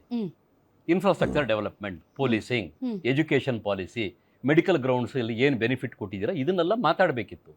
ಈಗ ಕೇರಳದಲ್ಲಿ ಅವ್ರು ಯಾಕೆ ಮತ್ತು ಅಸ್ಸಾಂನಲ್ಲಿ ಯಾಕೆ ಇದನ್ನು ಮಾಡ್ತಾ ಇದ್ದಾರೆ ಅಂದರೆ, ಈಗ ಅಸ್ಸಾಂನಲ್ಲಿ ಅವರು 2ನೇ ಸಾರಿ ಮುಖ್ಯಮಂತ್ರಿ ಆಗೋದು. ಕೇರಳದಲ್ಲಿ ಏನಾಗೋಗಿದೆ, ಕಮ್ಯುನಿಸ್ಟ್ ಪಾರ್ಟಿಯವರು 2ನೇ ಸಾರಿ ಅವರು ಅಧಿಕಾರಕ್ಕೆ ಬಂದರು. ಇನ್ನು ಅಧಿಕಾರಕ್ಕೆ ಬರೋದು ಯಾವ ರೀತಿ, ಮುಸ್ಲಿಮರ ಓಟು ಕಾಂಗ್ರೆಸ್ಸಿಗೆ ಬೇಕೇ ಬೇಕು. ಅದಕ್ಕೆ ಏನು ಮಾಡಿದರು, ಕುರಾನಿನ ಹೆಸರಿನಲ್ಲಿ ಇವರು ಓಟನ್ನು ಕೇಳಕ್ಕೆ ಹೋದರು. ನೋಡಿ, ನಾನು ಹೇಳ್ತೀನಿ, ನಾನು BJP ಇರಲಿ, ಶಿವಸೇನೆ ಇರಲಿ, ಭಗವದ್ಗೀತೆ ಮತ್ತು ಮಹಾಭಾರತ ರಾಮಾಯಣದ ಹೆಸರಿನಲ್ಲಿ ಓಟನ್ನು ಕೇಳಬಾರದು.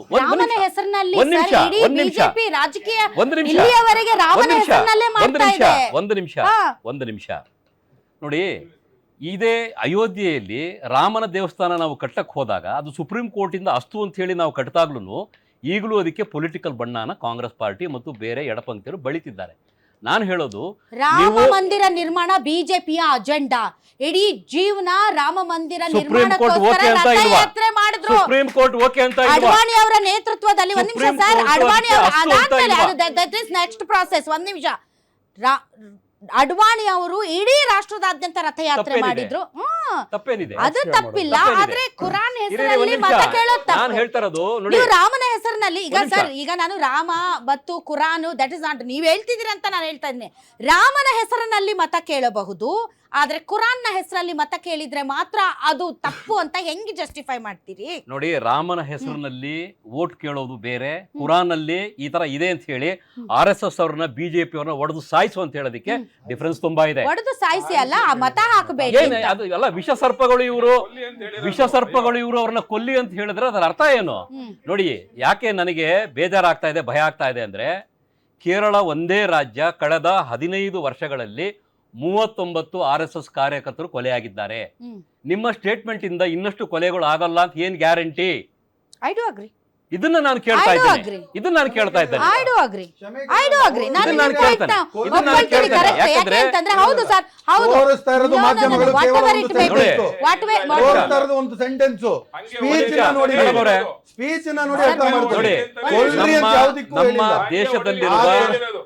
ನಮ್ಮ ದೇಶದಲ್ಲಿರುವ ಅಷ್ಟೂ ರಾಜ್ಯಗಳ ಪೈಕಿ ಪೊಲಿಟಿಕಲ್ ಮರ್ಡರ್ಸ್ ಆಗ್ತಾ ಇರೋದೇ ಕೇರಳ ಮತ್ತು ವೆಸ್ಟ್ ಬೆಂಗಾಲ್ನಲ್ಲಿ. ಅಲ್ಲಿನ ಜನಗಳ ಮನಸ್ಥಿತಿ ಬೇರೆ. ಅಂದ್ರೆ ಒಂಥರ ಲೇಬರ್ ಕ್ಲಾಸ್ ಜನ ಜಾಸ್ತಿ ಇರ್ತಾರೆ, ಹೇಳಿದ್ದನ್ನ ಬೇಗ ತಗೊಂಡ್ಬಿಡ್ತಾರೆ ಅವರು. ಆದ್ರಿಂದ ನಾನು ಹೇಳ್ತಾ ಇದ್ದೀನಿ, ಅಂದ್ರೆ ಮಲ್ಲಿಕಾರ್ಜುನ್ ಖರ್ಗೆ ಅವ್ರ ತರ ನೀವು ಕೂಡ ಅನ್ಎಜುಕೇಟೆಡ್ ಅನ್ನೋದು, ಲೇಬರ್ ಕ್ಲಾಸ್ ಅನ್ನೋದು. ನೋಡಿ, ಲೇಬರ್ ಕ್ಲಾಸ್ಗೂ ಅನ್ಎಜುಕೇಟೆಡ್ಗೂ ವ್ಯತ್ಯಾಸ ಇದೆ. ಲೇಬರ್ ಕ್ಲಾಸ್ಗೂ ಅನ್ಎಜುಕೇಟೆಡ್ಗೂ ವ್ಯತ್ಯಾಸ ಇದೆ. ಲೇಬರ್ ಕ್ಲಾಸ್ ಅಲ್ಲಿ ಓದ್ದವರು ಇರ್ತಾರೆ. Please try to understand. Uneducateds ಅಂದ್ರೆ ಸರ್, ಶೈಕ್ಷಣಿಕವಾಗಿ ಹೇಳ್ದೇ ಇರಬಹುದು ಅವರು. ನೀವು ಎಜುಕೇಟೆಡ್ ಆದರೂ ಕೂಡ ಸತ್ಯ ಸಂಗತಿಗಳನ್ನು ತಿಳಿದುಕೊಳ್ಳದೆ, ಪ್ರಾಕ್ಟಿಕಲ್ ಆಗಿ ಯೋಚನೆ ಮಾಡದೆ, ನೀವು ಒಂದು ರೀತಿ ಮತಾಂಧರಾಗಿ ಅಥವಾ ಅಂಧಭಕ್ತರಾಗಿ ಅಂತನೂ ಕೂಡ ಕಾಂಗ್ರೆಸ್ ಅವ್ರು ಭಾಳ ಸಾರಿ ಹೇಳಿದ್ ನಾನು ಕೇಳಿಸ್ಕೊಂಡಿದ್ದೀನಿ. All right, yes. ಸೂರ್ಯಮುಕುಂದರಾಜ್ ಅವರೇ, ಡೆಫಿನೆಟ್ಲಿ ಈಗ ಮಲ್ಲಿಕಾರ್ಜುನ್ ಖರ್ಗೆ ಅವರು BJP ಬೈಬಾರ್ದ, RSS ಬೈಬಾರ್ದ, ಯಾರು ಬೈಬೇಡಿ ಅಂತ ಹೇಳಲ್ಲ. ಯಾಕೆ ಅಂದರೆ ಕಾಂಗ್ರೆಸ್ ಅನ್ನ BJP ಹೀನಾಮಾನಯವಾಗಿ ಹೆಂಗೆ ಬೇಕೋ ಹಂಗೆ ಬೈದಿದೆ. ಇವನ್ ಸೋನಿಯಾ ಗಾಂಧಿ ಅವ್ರನ್ನ ಬಾರ್ ಗರ್ಲು, ಬಾರ್ ಡ್ಯಾನ್ಸರು ಅಂತ ಅಂದಿದೆ. ರಾಹುಲ್ ಗಾಂಧಿ ಅವ್ರನ್ನ ಪಪ್ಪು, ಚಿಪ್ಪು, ಕಪ್ಪು ಎಲ್ಲ ಹೇಳಿದ್ದಾರೆ. ಸೊ ಈ ಥರ ಅವಮಾನಗಳು ಅಥವಾ ಪಕ್ಷಗಳನ್ನು ಅಥವಾ ಸಂಘಟನೆಗಳನ್ನು ಟೀಕೆ ಮಾಡೋದು, ಅದು ಐಡಿಯಾಲಜಿಕಲಿ ಎರಡೂ ಪಕ್ಷಗಳು ನೀವು ಮಾಡ್ತಾ ಇರ್ತೀರಿ. ಅದರಲ್ಲಿ ಯಾರು ಹೆಚ್ಚಿಲ್ಲ, ಯಾರು ಕಡಿಮೆ ಇಲ್ಲ. ಆದರೆ ಬಳಸಿರುವಂತಹ ಸಾಮ್ಯತೆ ಮತ್ತು ಹೋಲಿಕೆ ಮತ್ತು ಅದರ ಮುಂದುವರಿದ ಭಾಗವಾಗಿ ನೀವು ಕೊಲ್ಲಿ, ನೀವು ಬಿಡಬೇಡಿ, ನೀವು ಸಾಯಿಸಿ ಅಂತ ಹೇಳಿರೋದು ಎಲ್ಲೋ ಒಂದು ಕಡೆ ಇದು ಯಾವ ರೀತಿಯಾದಂತಹ ಒಂದು ಪ್ರಪಗಾಂಡ ಇದು ಅಂತ ಅಲ್ಲ, ಇದು ಬಿಜೆಪಿಯ ಪ್ರಪಗಾಂಡ ಅಷ್ಟೇ. ಕಾಂಗ್ರೆಸ್ನ ನಾಯಕರುಗಳಾಗಿರ್ಬೋದು ಅಥವಾ ಕಾಂಗ್ರೆಸ್ನ ಕಾರ್ಯಕರ್ತರುಗಳಾಗಿರ್ಬೋದು, ಇವತ್ತವರೆಗೂ ಒಂದು ಚರ್ಚ್ ಮೇಲೆ ದಾಳಿ ಮಾಡಿರೋದು ತೋರಿಸಿ, ಒಂದು ದೇವಸ್ಥಾನದ ಮೇಲೆ ದಾಳಿ ಮಾಡಿರೋದು ತೋರಿಸಿ, ಇಲ್ಲ ಯಾವ್ದಾದ್ರು ಗೌರಿ ಲಂಕೇಶ್ ತರ ಪತ್ರಕರ್ತೆಯನ್ನ ಹತ್ಯೆ ಮಾಡಿರೋಂಥದ್ದು ತೋರಿಸಿ, ಕಲಬುರ್ಗಿ ಅಂತ ಚಿಂತಕನನ್ನ ಹತ್ಯೆ ಮಾಡಿರೋಂಥದ್ದು ತೋರಿಸಿ, ಮಹಾತ್ಮ ಗಾಂಧೀಜಿಯನ್ನ ಹತ್ಯೆ ಮಾಡಿರೋಂಥದ್ದು ತೋರಿಸಿ. ಇವತ್ತು ಯಾರೂ ಕೂಡ ಹತ್ಯಾ ರಾಜಕಾರಣದಲ್ಲಿ ಕಾಂಗ್ರೆಸ್ನವರಿಲ್ಲ. ಅಹಿಂಸೆಯ ಮಾರ್ಗದಲ್ಲಿ ಕಾಂಗ್ರೆಸ್ ನಡೀತಾ ಇದೆ. ಇವತ್ತು ಇವ್ರು ಮಾಡ್ಕೊಂಡ್ ಬಂದಿದ್ದಾರಲ್ಲ, ಇವತ್ತು ನಮ್ಮ ರಾಜ್ಯದಲ್ಲಿ ಈಶ್ವರಪ್ಪ ನಾಲ್ಗೆ ಕತ್ತರಿಸಿ ಅಂತ ಹೇಳ್ತಾರೆ. ಪ್ರಧಾನಮಂತ್ರಿ ನರೇಂದ್ರ ಮೋದಿ ಅವರು ಕೇರಳನ ಸೊಮಾಲಿಯಾ ಹೋಲಿಸ್ತಾರೆ. ಶೋಭಾ ಕರಂದ್ಲಾಜೆ ಅವರು ತಮಿಳ್ನಾಡುನ ಭಯೋತ್ಪಾದಕರು ಅಂತ ಹೇಳ್ತಾರೆ. ಆಮೇಲೆ ಅನಂತ್ ಕುಮಾರ್ ಹೆಗಡೆ 4 ಜನ ಬಂದು ನಾಯಿಗಳ ಥರ ಕಾಲ್ಚಕ್ರಕ್ಕೆ ಏನು ಕಾರಿನ ಚಕ್ರಕ್ಕೆ ಸಿಕ್ಕಿ ಸಾಯ್ತಾರೆ.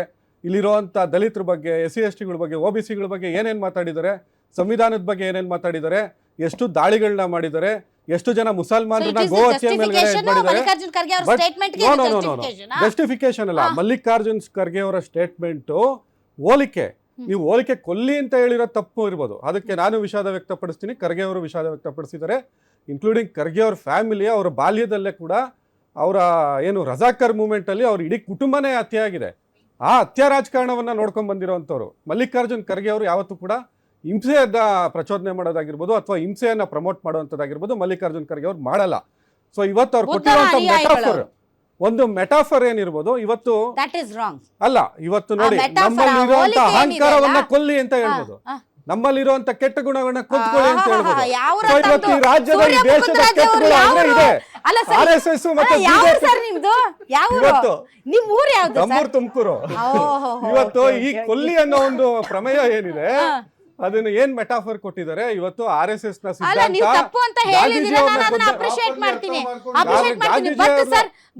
ಅವ್ರನ್ನ ನೀವು ಕಾಂಗ್ರೆಸ್ ಅವರು ಬರೀ ನಮಾಜು, ಬರೀ ಕುರಾನು, ಬರೀ ಇದನ್ನೇ ಯಾಕೆ ಕೊಟ್ ಮಾಡ್ತೀರಾ?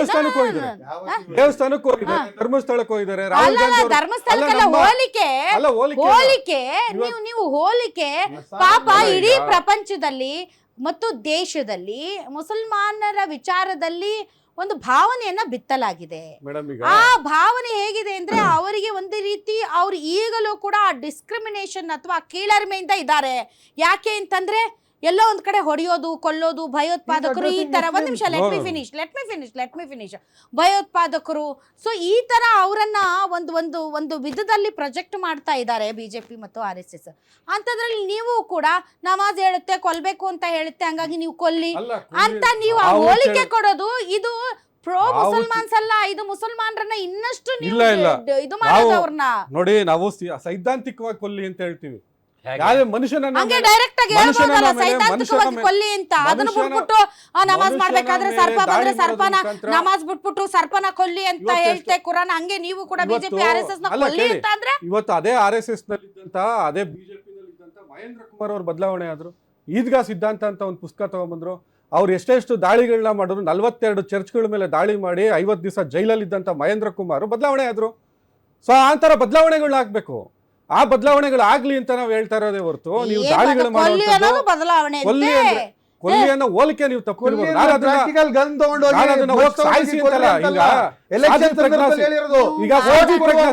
ಸಾಧ್ವಿ ಪ್ರಜ್ಞಾ ಸಿಂಗ್ BJPಯ ಸಂಸದೆ. ಮಹಾತ್ಮ ಗಾಂಧೀಜಿ ಅವರ ಫೋಟೋಗೆ ಗನ್ನಲ್ಲಿ ಶೂಟ್ ಮಾಡ್ತಾರೆ, ಏರ್ ಗನ್ನಲ್ಲಿ. ಆ ತರದ್ದು ಇವತ್ತಿಗೂ ಈ ಸಿದ್ಧಾಂತವನ್ನು ಒಪ್ಕೊಳ್ತಾರೆ ಅವರು. ಇದೇ ತೇಜಸ್ವಿ ಸೂರ್ಯ ಮುಸಲ್ಮಾನ ಮಹಿಳೆಯರ ಬಗ್ಗೆ, ಅರಬ್ನ ಮುಸಲ್ಮಾನ ಮಹಿಳೆಯರ ಬಗ್ಗೆ ಏನಂತ ಟ್ವೀಟ್ ಮಾಡ್ತಾರೆ. ಆಮೇಲೆ ಇದೇ ರಮೇಶ್ ಬಿದೂರಿ JDS ನಲ್ಲಿದ್ದಂತಹ ಡ್ಯಾನಿಶ್ ಅಲಿ ಅವರು BSPಯಿಂದ ರಾಜ್ಯಸಭಾ ಮೆಂಬರ್, ಅವ್ರನ್ನ ಇದ್ರೊಳಗಡೆ ಅಸೆಂಬ್ಲಿ ಒಳಗಡೆ ಪಾರ್ಲಿಮೆಂಟ್ ಒಳಗಡೆ ಬಡವ, ರಾಸ್ಕಲ್, ಆಮೇಲೆ ಮುಲ್ಲಾ, ಆತಂಕವಾದಿ ಈ ತರದ್ದು ಪದಗಳನ್ನ ಪಾರ್ಲಿಮೆಂಟ್ ಒಳಗಡೆ ಬಳಸ್ತಾರೆ.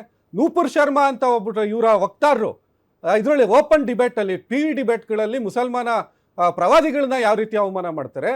ಇಡೀ ಕೊಲ್ಲುವ ಸಿದ್ಧಾಂತ ಮತ್ತೆ ಇನ್ನೊಂದು ಧರ್ಮವನ್ನು ಅವಹೇಳನ ಮಾಡುವಂತ ಸಿದ್ಧಾಂತ, ಹಿಂದೂಗಳನ್ನು ಕೊಲ್ಲುವಂತ ಸಿದ್ಧಾಂತ ಇರೋದು ಇವರಲ್ಲಿ. ಮಹಾತ್ಮ ಗಾಂಧೀಜಿ ಅಂತ ಹಿಂದೂವನ್ನ ಕೊಂದವರು ಇವರು. ಸೊ ಈ ತರದ್ದು ಕೊಲ್ಲುವಂತ ಸಿದ್ಧಾಂತವನ್ನ ನಾವು ವಿರೋಧ ಮಾಡ್ತೀವಿ. ಈಗ ಈ ಸೆಲೆಕ್ಟಿವ್ ಆರ್ಗ್ಯುಮೆಂಟ್ ಅನ್ನೋದು ಇದಕ್ಕೇನೇನೆ. ಶಾಂತಿ ಬಯಸ್ತೀವಿ ನಾವು, ನಮ್ಮ ಪಕ್ಷದವರು, ನಮ್ಮ ನಾಯಕರು ಏನೂ ಮಾಡಲ್ಲ ಅಂತ ಹೇಳಿದ್ರು. ನೋಡಿ, ಪಟ್ಟಿ ಕೊಡ್ತೀನಿ. ಇದೇ ಕಾಶ್ಮೀರಿ ಪಂಡಿತರನ್ನ ಹೀನಾಯವಾಗಿ ಸಾಯಿಸಿದಂತ ಯಾಸೀನ್ ಮಲಿಕ್ನ ಕರ್ಕೊಂಬಂದು ಶೇಕ್ ಹ್ಯಾಂಡ್ ಮಾಡಿದವರು ಕಾಂಗ್ರೆಸ್ನ ಪ್ರಧಾನಮಂತ್ರಿ ಮನಮೋಹನ್ ಸಿಂಗ್. ಜೇನು ಒಳಗಡೆ ಭಾರತ್ ತೇರೆ ತುಕಡೆ ಹೋಂಗೆ ಇನ್ಶಾ ಅಲ್ಲಾ ಅಂದವ್ರ ಪರವಾಗಿ ನಿಂತ್ಕೊಂಡವರು ಕಾಂಗ್ರೆಸ್ನವರು. ನೆಕ್ಸ್ಟ್ ಈಶಾನ್ಯ ಭಾರತಕ್ಕೆ ಕನೆಕ್ಟ್ ಮಾಡುವಂತ ಚಿಕನ್ ನೆಕ್ ನ ಕಟ್ ಮಾಡ್ತೀನಿ ಅಂತ ಹೇಳಿದಂತ ಶಾಬಿ ಇಮಾಮ್ ಪರವಾಗಿ ನಿಂತ್ಕೊಂಡವ್ರು ಕಾಂಗ್ರೆಸ್ನವರು. ಪ್ರಿಯಾಂಕಾ ಖರ್ಗೆ ರೀಸೆಂಟ್ ಆಗಿ ಟ್ವೀಟ್ ಮಾಡಿದ್ದಾರೆ ಅವ್ರ ಸಪೋರ್ಟ್ ಆಗಿ.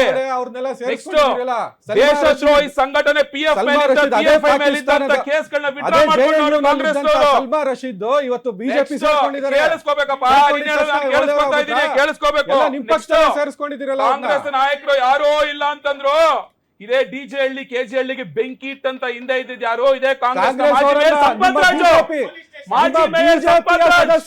ಮಾಜಿ ನಿಮ್ಮ ಮೇಯರ್ ಬಿಜೆಪಿ ಸಂಪತ್ ರಾಜ್ ಸದಸ್ಯ ಟ್ವೀಟ್ ಮಾಡಿದ್ದು ಸಂಪತ್ ಕೇಳಿಸ್ಕೋಬೇಕು ರಾಜ್ ಇವಾಗ ಅವರಲ್ಲ. ಅಷ್ಟೇ. ಪಟ್ಟಿ ಸಂಪತ್ ಓದ್ತಾ ರಾಜ್ ಇದ್ರೆ ಅವ್ರನ್ನ ಕೇಳಿಸ್ಕೋಬೇಕು. ಬಲಿಪಶು ಮಾಡಿದ್ದೀರಾ ನೀವು ನೆಕ್ಸ್ಟ್ ಅದ್ರಲ್ಲಿ. ಉದಯಗಿರಿ ಪೊಲೀಸ್ ಠಾಣೆಗೆ ಬೆಂಕಿ ಇಟ್ಟಾಗ ಅವ್ರ ಪರ ವಕಾಲತ್ ಹಾಕ್ಸ್ಕೊಂಡವ್ರು ಯಾರು? ಇವತ್ತು ಇದೇ SDPI ಕಾಂಗ್ರೆಸ್ನ ಹೊರಡ್ತಾ ಮೈಸೂರು ಇದ್ದೀರಲ್ಲ, ಕ್ಯಾಂಡಿಡೇಟ್. ನೀವೇ ಮಾಡಿರೋದು. ನೆಕ್ಸ್ಟ್ ದಾವಣಗೆರೆನಲ್ಲಿ SDPI ಜೊತೆ Next ಹೋಗಿದ್ದಾರೆ, ಮೇಡಮ್. ಅವಾಗ ನೆನಪಾಗ್ಲಿಲ್ವಾ ಮೇಡಮ್ ನಿಮ್ಗೆ? I would like to remind you I would like to remind you ಕೇಳಿಸ್ಕೊಂಡ್ರೆ ಇಲ್ಲ ಆಗಲ್ಲ ಆಗಲ್ಲ ಇಲ್ಲ ಆಗಲ್ಲ ಕೇಳಿಸ್ಕೋಬೇಕು. ಕಾಶ್ಮೀರು Next. ಎಕ್ಸಾಂಪಲ್ ಕೊಡೋರು madam, Mehbooba last one. Mufti ಜೊತೆ ಕೈ ಜೋಡಿಸಿ ಸರ್ಕಾರ ರಚಿಸಿದ ಯಾವ ಪಕ್ಷ? ಮೇಡಮ್ ಲಾಸ್ಟ್ ಒನ್ ಇದು ಬಿಜೆಪಿ. ಅದು ಪರವಾಗಿಲ್ಲ, ಕೋವಿಡ್ ನೀವು ಟೈಮ್ ಮಾಡಿದ್ರೆ ಅಲ್ಲಿ ಚಮತ್ಕಾರ. ಬೇರೆಯವ್ರು ಮಾಡಿದ್ರೆ ಕೋವಿಡ್ ಟೈಮ್ ಅಲ್ಲಿ ಇದೇ ಪಾದರಾಯಪುರ ಕೇಳಿಸ್ಕೊಂಡ್ರೆ ರಜಾಕ್ ಅಹಮದ್ ನಾನು ಮಧ್ಯ ವಯಸ್ಸಿನ ಮೇಡಮ್ ಅಲ್ಲೇ ಇರೋದು ಭಾರತೀಯ BJP. ನಾನು ಮಧ್ಯ ವಯಸ್ಸಿನ ಅಷ್ಟೇ. ಕೈಲಾರಾಶಿದ್ದು ಕೇಳಿಸ್ಕೊಳ್ಳಿ. ಯಾವ ಪಕ್ಷದಲ್ಲಿದ್ದಾರೆ? ನೆಕ್ಸ್ಟ್ ಇದೇ ಕೋವಿಡ್ ಟೈಮ್ ಅಲ್ಲಿ ಪಾದರಾಯನಪುರದಲ್ಲಿ ಆಶಾ ಕಾರ್ಯಕರ್ತರ ಮೇಲೆ ಹಲ್ಲೆ ಮಾಡಿದಂತ ಗಾಂಜಾ ಗಿರಾಕಿಗಳನ್ನ ಜೈಲಿಂದ ವಾಪಸ್ ಕರ್ಕೊಂಡ್ಬಂದು ರೆಡ್ ಕಾರ್ಪೆಟ್ ಹಾಕಿ ಗಾಂಜಾ ಗಿರಾಕಿಗಳು ಪಕ್ಷದಲ್ಲೇ ಇರೋದು. ಜಮೀರ್ ಅಹಮದ್ ಖಾನ್ ಪಕ್ಷದಲ್ಲಿ ಇರೋದು ಗಾಂಜಾ. ಮಂಡಪಲ್ಲಿ ಹೂ ಹಾಕಿ ಸ್ಟೇಜ್ ಮೇಲೆ ದೊಡ್ಡ ಕೂರ್ಸಿದ್ರಲ್ಲ. ಪಟ್ಟಿನ ಕೊಲೆ ಮಾಡ್ದವ್ರನ್ನ. ಪೊಲೀಸ್ ಸ್ಟೇಷನ್ ಬೆಂಕಿ ಹಚ್ಚೋದು, ಅತ್ಯಾಚಾರ ಮಾಡ್ದಂಥವ್ರನ್ನ, ದೇವಸ್ಥಾನಗಳ ಗುಜರಾತ್ ಕಲ್ತುರೋದು, ಅತ್ಯಾಚಾರ ಮಾಡ್ದಂಥವ್ರನ್ನ ಗಣೇಶ ಮೆರವಣಿಗೆ ಮೇಲೆ ನೀವು ಮೆರವಣಿಗೆ ಕಲ್ತುರೋದು, ಮಾಡ್ಕೊಂಡು ಕರ್ಕೊಂಡ್ಬಂದ್ರಿ. ಇದ್ಯಾವುದು ನೆನಪಾಗಲ್ಲಪ್ಪ ಅವ್ರಿಗೆ. ಬಿಲ್ಕಿಸ್ ಬಾನು ಅತ್ಯಾಚಾರ ಪ್ರಕರಣದ ಆರೋಪಿಗಳು ಇದ್ಯಾವುದು ಗಲಾಟೆ ಅಲ್ಲ, ಇದ್ಯಾವುದು ಓಲೈಕೆ ಅಲ್ಲ. ಮೋಹನ್ ವಿಶ್ವರೇ ಅವ್ರು ಹೇಳಿದ್ದು ಎಲ್ಲ ಒಂದ್ ನಿಮಿಷ, ಶುರುವಾಗ್ಬಿಡುತ್ತೆ. ಅವ್ರು ಹೇಳಿದ್ದು ಕಾಂಗ್ರೆಸ್ನ ಕಾರ್ಯಕರ್ತರು ಯಾರಾದರೂ ಚರ್ಚ್ಗಳ ಮೇಲೆ ದಾಳಿ, ದೇವಸ್ಥಾನಗಳ ಮೇಲೆ ದಾಳಿ, ಮುಸಲ್ಮಾನರ ಮೇಲೆ ದಾಳಿ ಮತ್ತು ಇನ್ನೊಬ್ಬರನ್ನ ಹತ್ಯೆ ಮಾಡುವಂತಹ ಒಂದ್ ಪ್ರಕರಣ ಹೇಳಿ. 10,000 ಜನ ಅಂದ್ರೆ ಧರ್ಮಾಧಾರಿತವಾಗಿ ಹತ್ಯೆಗಳನ್ನ ಮಾಡೋದು 10,000 ಜನ ಸಿಕ್ಕರ್ನ ಕೊಂದ್ರಲ್ಲ ನಾವು ಅದನ್ನ 1984 ಅಲ್ಲಿ. ಕೊಂದಿಲ್ಲ. ಅದನ್ನು ಹೇಳ್ಬೇಕು ಅವರು. ನೀವು ಮಾಡಿರುವಂತ ಅದನ್ನು ಹೇಳ್ಬೇಕು ಅವರು. ಹೇಳಲ್ಲ ಅವರು. ರಾಮ ಮಂದಿರ ಅದನ್ನು ಮಂದಿರದ ರಾಜಕಾರಣದಲ್ಲಿ ನೀವು ಒಂದ್ ಮಾಡಿರುವಂತ ನಿಮಿಷ ಭಾಸ್ಕರನ್ ಅವರೇ, ಮೋಹನ್ ಅವರೇ, ಅವರೊಂದು ಪ್ರಶ್ನೆ ಕೇಳಿದ್ದಾರೆ. ಹೇಳಿ, ನಾವು ಈಗ ನಮ್ಮ ಸಂಘಟನೆಗಳಾಗಲಿ ಅಥವಾ ನಮ್ಮ ಪಕ್ಷದ ಕಾರ್ಯಕರ್ತರಾಗಲಿ RSS ಮತ್ತು BJPಯ ಹಲವಾರು ನಾಯಕರುಗಳು ಧರ್ಮದ ಆಧಾರದ ಮೇಲೆ ಮಾಬ್ ಲಿಂಚಿಂಗ್ ಮಾಡೋದಾಗಲಿ ಅಥವಾ ಧರ್ಮಾಧಾರಿತವಾಗಿ ಕೆಲವು ಕಮ್ಯುನಿಟಿಗಳ ಮೇಲೆ ಅಥವಾ ಚರ್ಚ್ಗಳ ಮೇಲೆ ಅಥವಾ ಮಸೀದಿಗಳ ಮೇಲೆ ಅಥವಾ ಇದ್ರ ಮೇಲೆ ದಾಳಿ ಮಾಡಿ ಹತ್ಯೆ ಮಾಡಿದಂಥ ಪ್ರಕರಣಗಳನ್ನು ತೋರಿಸಿ ಯಾಕೆ BJP ಮತ್ತು RSS ಸಂಘಟನೆಗಳಿಂದ ಪ್ರೇರಿತವಾದಂತಹ ಯುವಕರು ಇದನ್ನ ಮಾಡ್ತಾರೆ ಅನ್ನೋದು ಅವ್ರ ಪ್ರಶ್ನೆ. ಅಲ್ಲ, ನಾನು ಇವಾಗ ಇಷ್ಟು ದೊಡ್ಡ ಲಿಸ್ಟ್ ಕೊಟ್ಟಲ್ಲ, ಈ ಲಿಸ್ಟ್ ಇದ್ರ ಜೊತೆಗೆ ಹಿಂದೂ ಕಾರ್ಯಕರ್ತಗಳ ಕೊಲೆ ಆಯ್ತಲ್ಲ, ಎಲ್ಲಿ ಶಿವಾಜಿನಗರದಲ್ಲಿ ರುದ್ರೇಶ್ ಅದು ಆಗ್ಬೋದು, ಕಾಂಗ್ರೆಸ್ ಅವ್ರು ಕೋಡಬಂದಲ್ಲಿ ಮಾಡಿದ್ದು ಕುಪ್ಪಳ್ಳಿ ಅಲ್ಲ, ಅವ್ರು ಆಗ್ಬೋದು. ಹೇಳ್ತಿರೋದು ಕಾಂಗ್ರೆಸ್ ಅವ್ರ ವಿಚಾರ. ಕಾಂಗ್ರೆಸ್ supporters ಏ. ಒಂದ್ ನಿಮಿಷ, ಅವ್ರು ಹೇಳ್ತಿರೋದು ನಮ್ಮ ಪಕ್ಷದ ಕಾರ್ಯಕರ್ತರು ಹೇಳಿ. ಮತ್ತಂದ್ರೆ BJP ಕಾರ್ಯಕರ್ತರು ಯಾರು ಅಂತ ಹೇಳಕ್ಕೆ? ಅವ್ರು ಹೇಳ್ತಿರೋದು BJP ಅವ್ರು ಕಾರ್ಯಕರ್ತರು ಯಾರು? ಹೇಳ್ತಿರೋದು ಚರ್ಚ್ ದಾಳಿ ಮಾಡಿದ್ದು ಯಾರು? ಯಾರು? ಗೌರಿ ಲಂಕೇಶ್ ಹತ್ಯೆ ಯಾರು? ಮಾಡಿದವ್ರನ್ನ ಯಾರು ಹೇಳಿ? ಯಾರು ಹೇಳಿ? BJP ಸಂಸದ ಕರ್ಕೊಂಡು ಯಾರು ಬರ್ತಾರೆ. ಹೇಳ್ರಿ? ನಾನು BJP ಹೇಳಲ್ಲ. ಸಂಸದನ ಜೊತೆಗೆ ex-mayor, ಬಿಜೆಪಿ ಸಂಸದನ ಜೊತೆಗೆ ಗೌರಿ ಲಂಕೇಶ್ ಹತ್ಯೆ ಯಾರು ಪ್ರತಾಪ್ ಸಿಂಹ ಕರ್ಕೊಂಡೋಗಿ ಗೌರಿ ಲಂಕೇಶ್ ಹತ್ಯೆ ಮಾಡ್ತಾರೆ. ಮಹೇಂದ್ರ ಕುಮಾರ್ ಎಲ್ಲಿದ್ರು ಕೇಳಿ. ಮಹೇಂದ್ರ ಕುಮಾರ್ ಎಲ್ಲಿದ್ರು? ಮಹೇಂದ್ರ ಕುಮಾರ್ ಎಲ್ಲಿದ್ರು? ದಾಳಿ ಮಾಡಿದಾಗ ಎಲ್ಲಿದ್ರು? ಎಲ್ಲಿದ್ರು? With due respect, Mahendra Kumar ಅವರು ಇವಾಗ ನಮ್ಮ ಜೊತೆ ಇಲ್ಲ. ಬಟ್ ಮಹೇಂದ್ರ ಕುಮಾರ್ ಅವರು ಪಕ್ಕಾ ಹಿಂದುತ್ವವಾದಿ, ಪಕ್ಕಾ BJP, ಪಕ್ಕಾ ಬಜರಂಗ ದಳ. ನಾನು ಅವರು ಬಜರಂಗ ದಳದಲ್ಲಿ ಇದ್ದಾಗಲೂ ಕೂಡ ಅವ್ರ ಜೊತೆ ನಾನು ಇದೇ ರೀತಿ ನಿಲ್ಲಿಸಿ ಅವ್ರ ಜೊತೆ ನಾನು ಕಾರ್ಯಕ್ರಮಗಳನ್ನು ನಡೆಸಿದ್ದೀನಿ. ಅದಾದ ಮೇಲೆ ಅವ್ರಿಗಾದಂಥ ಅನ್ಯಾಯಕ್ಕೆ ಸಿಡಿದೆದ್ದು ಅಲ್ಲಿನ ತತ್ವ ಸಿದ್ಧಾಂತಗಳನ್ನು ವಿರೋಧಿಸುವಾಗಲೂ ಕೂಡ ನಾನು ಅವ್ರ ಜೊತೆ ಕಾರ್ಯಕ್ರಮ ಮಾಡಿದ್ದೀನಿ. ಸೊ ಹಾಗಂತ ಮಹೇಂದ್ರ ಕುಮಾರ್ ಒಬ್ರು ಹೊರಗಡೆ ಬಂದದ್ದನ್ನ ನೀವು ಮುಂದೆ ಇಟ್ಕೊಂಡು ಈ ಕೋಟ್ಯಂತರ ಕಾರ್ಯಕರ್ತರಿದ್ದಾರೆ, ಕೋಟ್ಯಂತರ ಸಂಘದ ಸದಸ್ಯರಿದ್ದಾರೆ. ನೀವು 2-3 ಪ್ರಕರಣ ಹೇಳಿ, ಕೋಟ್ಯಂತರ ಸದಸ್ಯರು ಇನ್ನೂ ಅಲ್ಲೇ ಇದ್ದಾರಲ್ಲ. ಅವರು ಸೂರ್ಯ ಮುಖಂದರಾಜ್ ಅವರೇ, ಕೋಟ್ಯಂತರ ಸದಸ್ಯರುಗಳು ಸಂಘ ಪರಿವಾರದ ಸದಸ್ಯರಾಗಿದ್ದಾರಲ್ಲ. ಸೊ ಅದಕ್ಕೇನೆ ಹೇಳ್ತೀರಿ ಅವ್ರನ್ನ ಅಟ್ರಾಕ್ಟ್ ಮಾಡಿರೋದೇನು? ಅವ್ರು ಯಾಕೆ ಅದ್ರಲ್ಲಿ ಇದ್ದಾರೆ? ಯಾಕಿದ್ದಾರೆ? ಪಾಕಿಸ್ತಾನದ ಬಗ್ಗೆ ಹೇಳ್ತಾರಲ್ಲ, ಡೊನಾಲ್ಡ್ ಟ್ರಂಪ್ ಬಗ್ಗೆ ಹೇಳ್ತಾರಲ್ಲ. ಈಗ ಅದೇ ಡೊನಾಲ್ಡ್ ಟ್ರಂಪ್ USA ನಲ್ಲಿ ಇರುವಂತ ಒಂದು ಸಂಸ್ಥೆ ಹೇಳುತ್ತೆ RSS ನ ಬ್ಯಾನ್ ಮಾಡಬೇಕು. ಕಾಂಗ್ರೆಸ್ ಅಲ್ಲಿ G18 ಯಾಕೆ ಬ್ಯಾನ್ ಮಾಡಬೇಕು ಅಂತ ಹೇಳುತ್ತೆ? ಎಲ್ಲಾ ಸೀನಿಯರ್ ಕಾಂಗ್ರೆಸ್ ಲೀಡರ್ಸ್ ಸುಮಾರು ವರ್ಷದಿಂದ ಇದ್ದವರು, ಇಂದಿರಾ ಗಾಂಧಿ, ರಾಜೀವ್ ಗಾಂಧಿ ಟೈಮ್ ಅಲ್ಲಿ ಇದ್ದವರು, ಅವರೆಲ್ಲರೂ ಯಾಕೆ ಇವತ್ತು ಕಾಂಗ್ರೆಸ್ ಬಿಟ್ಟು ಆಚೆ ಬಂದ್ರು? ಎಲ್ಲ ನೀವು ಒಂದು ED raid, IT raid, ED, IT ಭಯೋತ್ಪಾದಕರ ರೈಡ್, ಮಾಡುವಂತದ್ದು ED IT ರೈಡ್ ಅಂತ ಇದ್ದಾರೆ. ಆಲ್ ರೈಟ್, ಆಯ್ತು ಭಾಸ್ಕರನ್ ಅವರು. ನೋಡಿ, ಒಬ್ಬ ವ್ಯಕ್ತಿ ಒಂದು ಸಂಘಟನೆಯನ್ನು ಒಂದು ಪಕ್ಷವನ್ನ ಬಿಟ್ರೆ ಅವನಿಗೆ ಏನೋ ಒಂದು ಐಡಿಯಾಲಜಿಕಲ್ ಡಿಫರೆನ್ಸ್ ಆಗಿರ್ಬೋದು ಅಥವಾ ಪರ್ಸ್ನಲ್ ಆಗಿ ಏನೋ ಮನಸ್ಸಿಗೆ ನೋವಾಗಿರ್ಬೋದು. ಆ ರೀತಿ ತಗೊಳಕ್ ಹೋಯ್ತು ಅಂದರೆ ಕಾಂಗ್ರೆಸ್ ಪಕ್ಷದಲ್ಲೇ ನಾನು ಅತ್ಯಂತ ಶ್ರೇಷ್ಠ ನಾಯಕ ಅಂತ ಒಬ್ಬರನ್ನು ಹೇಳ್ತೀನಿ, ಪ್ರಣಬ್ ಮುಖರ್ಜಿ ಅವರು. ಅವರು ನಾಗ್ಪುರದಲ್ಲಿ ನಡೆದಂತಹ ಸಂಘ ಶಿಕ್ಷಾ ವರ್ಗಕ್ಕೆ ಹೋಗಿ ಆ ಫಂಕ್ಷನನ್ನು ಅವ್ರು ಅಟೆಂಡ್ ಮಾಡಿದ್ರು. ಇಡೀ ಕಾಂಗ್ರೆಸ್ನವರು ಅದಕ್ಕೆ ವಿರೋಧ ವ್ಯಕ್ತಪಡಿಸಿದ್ರು ಸರಿ, ಇಲ್ಲ ನಾನು ಹೋಗ್ತೀನಿ, ಅದು ಸಂಘ ಅನ್ನೋದು ಅದೊಂದು ರಾಷ್ಟ್ರಭಕ್ತ ಸಂಘಟನೆ. ಅದು ಒಂದ್ ನಿಮಿಷ ನೀವು ಮಾತಾಡ್ಬೇಕಾದ್ರೆ ನಾನು ಮಾತಾಡಿಲ್ಲ, ಅವ್ರು ಹೇಳಿದ್ದಾರೆ, ಸುಮ್ಮನೆ ರೀ. ಅಲ್ಲ ರಾಷ್ಟ್ರಭಕ್ತರು ಅಂತ ಹೇಳಿ ರಾಷ್ಟ್ರಭಕ್ತ ಸಂಘಟನೆ ಅಂತ ಹೇಳಿದೆ. ಕಾರ್ಯಕ್ರಮಕ್ಕೆ ಒಂದ್ ನಿಮಿಷ, ಅದು ರಾಷ್ಟ್ರಭಕ್ತರನ್ನು ಒಳಗೊಂಡಂತ ಸಂಘಟನೆ, ಜಗತ್ತಿನ ಅತಿ ದೊಡ್ಡ ಸೋಷಿಯಲ್ ಮತ್ತು ಕಲ್ಚರಲ್ ಆರ್ಗನೈಸೇಷನ್. ನಾನು ಹೋಗ್ತೀನಿ, ನಾನು ಪ್ರೆಸಿಡೆಂಟ್ ಮಾಡ್ತೀನಿ ಅಂತ ಹೇಳಿದ್ರು. ಆಗ ಅವರು ಹೋಗಿದ್ದಂತ ಒಂದೇ ಕಾರಣಕ್ಕೆ ಅವರು ರಾಷ್ಟ್ರದ ಅಧ್ಯಕ್ಷರಾಗಿದ್ದಾಗ ಒಂದ್ ನಿಮಿಷ ಪ್ರದೀಪ್ ಈಶ್ವರ್ ಕಾಲೇಜ್ ಹೋಲಿಕೆ ಮಾಡ್ತೀರಾ ನೀವು RSS? ಪ್ರದೀಪ್ ಈಶ್ವರ್ ಕಾಲೇಜ್ ಹೋಲಿಕೆ ಮಾಡ್ತಾರೆ RSS. ಅವರು ರಾಷ್ಟ್ರಪತಿಗಳಾಗಿದ್ದಾಗ ಪ್ರೆಸ್ ರಿಲೀಸ್ ಕೊಡದೇನೆ 2 ಕುಖ್ಯಾತ ಟೆರರಿಸ್ಟ್ ಗಳನ್ನ ನೇಣು ಹಾಕಿದ್ರು. ಅವರು ಸತ್ತಾಗ ಕಾಂಗ್ರೆಸ್ನವರು ಅವರ ಪಾರ್ಥಿವ ಶರೀರಕ್ಕೂ ಬಂದು ಅವರು ನಮನ ಮಾಡಲಿಲ್ಲ. ತಿಳ್ಕೊಳ್ಳಿ ಇವ್ರ ಪಕ್ಷ ಎಂತದ್ದು ಅಂತ.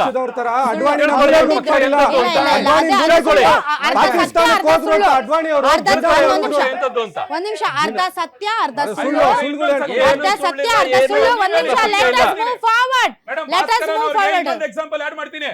ಅವ್ರು ಬಿಟ್ರೆ ಈಗ PV ನರಸಿಂಹರಾವ್ ಸತ್ತಾಗ ಅವ್ರ ಪಾರ್ಥಿವ ಶರೀರನ AICC ಕಚೇರಿ ಒಳಗಡೆ ತಗೊಂಡೋಗಿಲ್ಲ ಅವರು. AICC ಕಚೇರಿ ಒಳಗಡೆ ತಗೊಂಡೋಗಿಲ್ಲ ಅವರು PV ನರಸಿಂಹರಾವ್ ಪಾರ್ಥಿವ ಶರೀರನ. ಗೊತ್ತಾಯ್ತಲ್ಲ, ಅಂತ ಕಿರಾತಕರು ಕಾಂಗ್ರೆಸ್ನವರು, ಅಂತ ಹುಟ್ಟು ಕಿರಾತಕರು ಕಾಂಗ್ರೆಸ್ ಅವರು. ಅಲ್ಲ, ಪಾಕಿಸ್ತಾನದಲ್ಲಿ ಜಿನ್ನಾ ಹೊಗಳು ಬಿಟ್ರು ಅಂತ ಅಲ್ಲ, ಬೇಡಾದವ್ರನ್ನ ಅವರು ಬೇಡಾದವ್ರನ್ನ ಮಾರ್ಗದರ್ಶಕ ಮಂಡಳಿಗಾದ್ರೂ ಹಾಕಿ ಕೂರಿಸ್ತಾರ, ನಿರಾಶ್ರಿತರ ತಾಣ ತರ.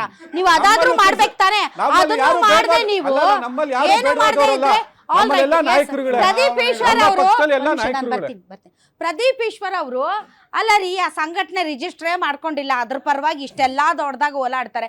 ಪೋಸ್ಟ್ ರಿಜಿಸ್ಟರ್ ಮಾಡಕ್ ಹೇಳ್ರಿ ಆ ಸಂಘಟನೆನ ಅಂತ ಹೇಳ್ತಾ ಇದಾರೆ. ಅಲ್ಲ, ಅವ್ರ ಕಾಲೇಜ್ ಫಸ್ಟ್ ರಿಜಿಸ್ಟರ್ ಮಾಡಕ್ ಹೇಳಿ, ಬರ್ತಾ ಇದೆ ಎಲ್ಲಾ ಕಡೆ ಟಿವಿನಲ್ಲಿ.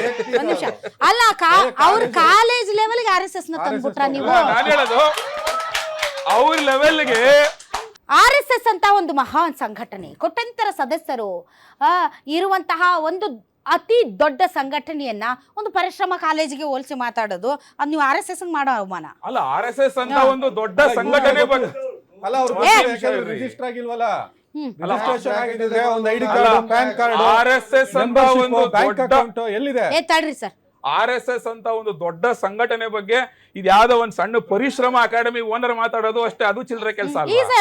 ಅದು ಚಿಲ್ಲರೆ ಕೆಲಸ. RSS ಜನರಿಂದ ಆಯ್ಕೆಯಾದಂತ ಜನಪ್ರತಿನಿಧಿ, ಜನರಿಂದ ಆಯ್ಕೆಯಾದಂತ ಜನಪ್ರತಿನಿಧಿ ಅವರು. ಜನಪ್ರತಿನಿಧಿ ಅವರು ನಮ್ ತರ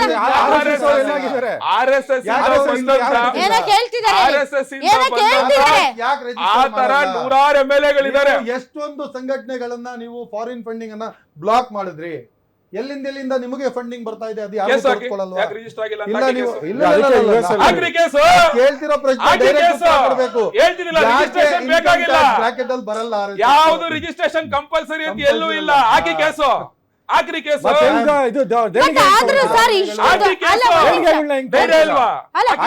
ನನಗೆ ಇರುವಂತ ಒಂದು ಪ್ರಶ್ನೆ ಏನಂತಂದ್ರೆ, ಬಹಳ ವರ್ಷಗಳಿಂದ ಇದನ್ನ ನಾನು ಕೇಳ್ತಾನೆ ಇದ್ದೀನಿ RSS ವಿಚಾರದಲ್ಲಿ.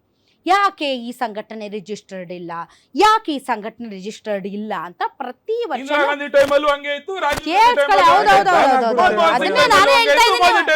ಮೋಹನ್ ವಿಶ್ವ ಅದನ್ನೇ ನಾನು ಕೇಳ್ತಾ ಇದ್ದೀನಿ. ಹೌದು, ಇಷ್ಟು ದೊಡ್ಡ ಸಂಘಟನೆ, ಇಷ್ಟು ದೊಡ್ಡ ಕೋಟಿ ಸದಸ್ಯರಿರುವಂತಹ ಅತಿ ದೊಡ್ಡ ಸಂಘಟನೆ, ಈ ಸಂಘಟನೆ ಯಾಕೆ ಅಧಿಕೃತವಾಗಿ ರಿಜಿಸ್ಟರ್ ಆಗಿಲ್ಲ ಅನ್ನುವಂಥ ಪ್ರಶ್ನೆ ಬಹಳ ದಶಕಗಳಿಂದ ಕೇಳಿ ಬರ್ತಾ ಇದೆ. ಆದ್ರೂ ಕೂಡ ಯಾಕೆ ರಿಜಿಸ್ಟರ್ ಮಾಡಿಸ್ತೆ? ಏನ್ ರಿಜಿಸ್ಟರ್ ಮಾಡಿಸೋದು ಏನ್ ದೊಡ್ಡ ವಿಷಯನಾ ಸರ್? ಅದು ಅಲ್ಲ, ರಿಜಿಸ್ಟರ್ ಮಾಡಿಸೋದು ಏನ್ ದೊಡ್ಡ ವಿಷಯನಾ ಸರ್? ಒನ್ ಡೇ ಕೆಲಸ, ಒಂದು ದಿನದ ಕೆಲಸ. ಒಂದ್ ನಿಮಿಷ ತಡ್ರಿ, ಲೆಟ್ ಮಿ ಫಿನಿಶ್. ಪ್ರಶ್ನೆ ಯಾಕೆ ಮಾಡಿಸ್ತಾ ಇಲ್ಲ? ಅದೇನ್ ದೊಡ್ಡ ವಿಷಯನಾ ರಿಜಿಸ್ಟರ್ ಮಾಡೋದು? ಯಾಕೆ ಮಾಡಕ್ಕಾಗಲ್ಲ? ಅದೇನ್ ದೊಡ್ಡ ವಿಷಯ ಅನ್ನೋ ತರದಲ್ಲಿ ಇಷ್ಟು ವರ್ಷ ಅಂದ್ರೆ ಅದನ್ನ ಯಾಕೆ ರಿಜಿಸ್ಟರ್ ಮಾಡ್ಸಕ್ ಆಗ್ತಾ ಇಲ್ಲ? ಯಾಕೆ ರಿಜಿಸ್ಟರ್ ಮಾಡ್ಸಕ್ ಆಗ್ತಾ ಇಲ್ಲ ಅಂದ್ರೆ ಅವರು UAPA ಒಳಗಡೆ ಬಂದ್ಬಿಡ್ತಾರ. ಅವ್ರ ಕಚೇರಿ ಒಳಗಡೆ ಈ ತ್ರಿಶೂಲಗಳು ಕಳ್ಳಪುರಿ ಸಿಕ್ಕಿದಾವೆ. ತಿಂತಿದ್ದಾರೆ, ಆಯ್ತು, ಅವ್ರ ಕರ್ನಾಟಕದಲ್ಲಿ ಕಚೇರಿ ಒಂದ್ ನಿಮಿಷ. ಗನ್ಗಳು ಸಿಕ್ಕಿದಾವೆ. ಕರ್ನಾಟಕದಲ್ಲಿ ಅಧಿಕಾರಿಗಳಿದ್ದಾರೆ 3 ವರ್ಷದಿಂದ. ಏನ್ ಮಾಡ್ತೀರಾ ಮಾಡಿ ತಾಕತ್ತಿದೆ ನೋಡೋಣ. ಅಲ್ಲ ಸರ್, ಯಾಕೆ ಮಾಡ್ಸಲ್ಲ? ಅಲ್ಲ ರಿಜಿಸ್ಟರ್ ಇವರು ಭಯೋತ್ಪಾದಕರ ಸಂಘ ಅಲ್ಲ ಅದಕ್ಕೊಂದು ಅಲ್ಲ ಸರ್, ಒಂದ್ ನಿಮಿಷ. ಒಂದು ಅಧಿಕೃತವಾದಂತಹ ಮುದ್ರೆ ಅದು ಅಲ್ವಾ ರಜಾಕ್ ಅವ್ರೆ? ಯಾಕೆ ಮಾಡ್ಸಲ್ಲ? ಯಾಕೆ ಮಾಡ್ಸೋದಕ್ಕೆ ಹಿಂದೆ ಇಟ್ಟು? ನಾಳೆ ದಿನ ಅಕಸ್ಮಾತ್ ಏನಾದ್ರು ತಪ್ಪಾದ್ರೆ ಅವನೊಬ್ಬ ಇಂಡಿವಿಜುವಲ್ ನಮ್ ಸಂಸ್ಥೆಗೆ ಸೇರಿಲ್ಲ ಇವನು ಅಂತ ಹೇಳಕ್ ಈಸಿ ಆಗಿರುತ್ತೆ ಇವ್ರಿಗೆ. ಎಷ್ಟೋ ಸಲ ಇದೇ ತರ ಮಾಡಿದ್ದಾರೆ. ಮಹಾತ್ಮ ಗಾಂಧಿ ಅವರ ಕೊಲೆಯಿಂದ ಹಿಡಿದು ಇವತ್ತಿನವರೆಗೂ ಇವ್ರು ಏನೇ ತಪ್ಪು ಮಾಡ್ಬಿಟ್ಟು ಬರ್ಲಿ, ಅಲ್ಲಿ ಏನು ಹೇಳಕ್ ಸುಲಭ ಇರುತ್ತೆ ಹೇಳಿ? ನಮ್ ಸಂಸ್ಥೆ ಅಂದ್ರೆ ರಿಜಿಸ್ಟರ್ ಆದ್ರೆ ಸ್ವಲ್ಪ ಅಕೌಂಟಬಿಲಿಟಿ ಜಾಸ್ತಿ ಆಗುತ್ತೆ ಅಂತ ರೆಕಾರ್ಡ್ ಇರುತ್ತಲ್ಲ, ಲೆಕ್ಕ ಇರುತ್ತಲ್ವಾ, ಆ ಲೆಕ್ಕದಲ್ಲಿ ಬರಕ್ ಇವ್ರಿಗೆ ಇಷ್ಟ ಇಲ್ಲ, ಸಿಗಾಕೊಳ್ತಾರೆ.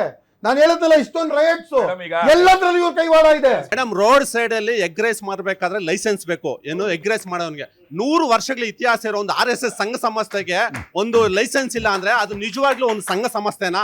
ಮೋಹನ್ ಸರ್ ಉತ್ತರ ಕೊಡ್ಬೇಕು. ಈಗ RSS ಒಂದು ಅಸೋಸಿಯೇಷನ್ ಆಫ್ ಪರ್ಸನ್.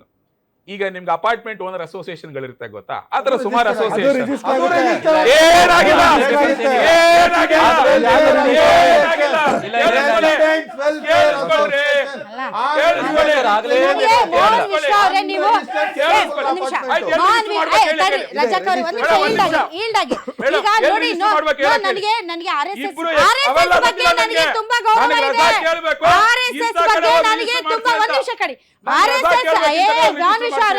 RSS ಬಗ್ಗೆ ನಂಗೆ ತುಂಬಾ ಗೌರವ ಇದೆ.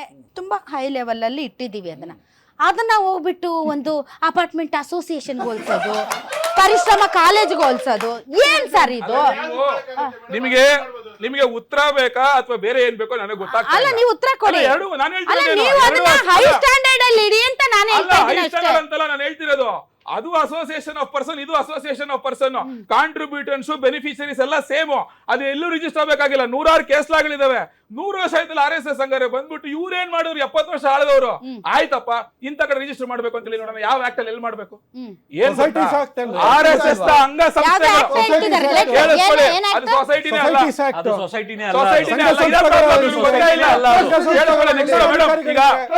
ಈಗ ಒಂದ್ ನಿಮಿಷ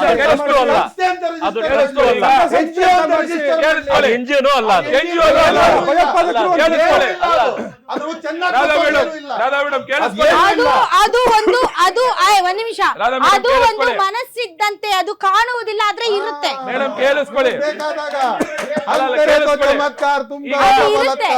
ಅದು ಮನಸ್ಸಿದ್ದಂತೆ, ಅದು ಎಲ್ಲಾ ಕಡೆ ಇರುತ್ತೆ RSS. ಆದ್ರೆ ಅದು ಕಣ್ಣಿಗೆ ಕಾಣೋದಿಲ್ಲ ಅಷ್ಟೇ. ನೀವು ಅದನ್ನ ಫೀಲ್ ಮಾಡಬಹುದು. ಕೇಳಿಸ್ಕೊಳ್ಳಿ. ಈಗ ರಾಷ್ಟ್ರೋತ್ಥಾನ ವಿದ್ಯಾಸಂಸ್ಥೆಗಳು ಅದೆಲ್ಲ RSS ತಾನೆ, ರಿಜಿಸ್ಟರ್ ಆಗಿದೆ ತಾನೆ. ರಾಷ್ಟ್ರೋತ್ಥಾನ ಆಸ್ಪತ್ರೆಗಳಿದಾವೆ, ಅದು RSS ತಾನೆ, ರಿಜಿಸ್ಟರ್ ಆಗಿದೆ ತಾನೆ. ರಾಷ್ಟ್ರೋತ್ಥಾನ ಪರಿಷತ್ ಇದಾವೆ,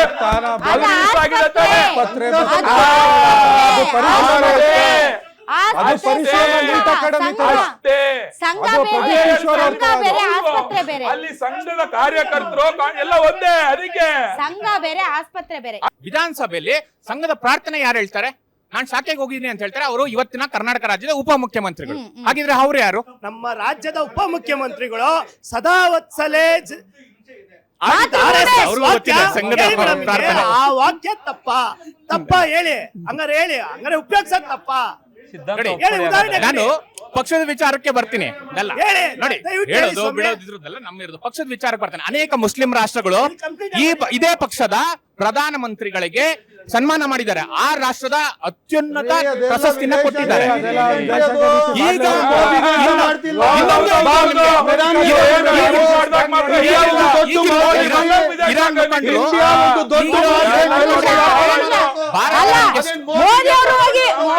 ಮೋದಿ ಅವರು ಹೋಗಿ ಭೇಟಿಯಾಗಿ ಬಂದಿದ್ದಾರೆ. ಅಂದ ಮಾತ್ರಕ್ಕೆ ಅವರು ಪಾಕಿಸ್ತಾನದ ಏಜೆಂಟ್ ಅಂತ ಹೇಳಕ್ಕಾಗಲ್ಲ. ಮುಸ್ಲಿಂ ಓಟುಗಳ ಆಧಾರದ ಮೇಲೆ ಪುನರ್ವಿಂಗಡಣೆ ಮಾಡ್ತಿದ್ದಾರೆ ಬಿಜೆಪಿಯವರು.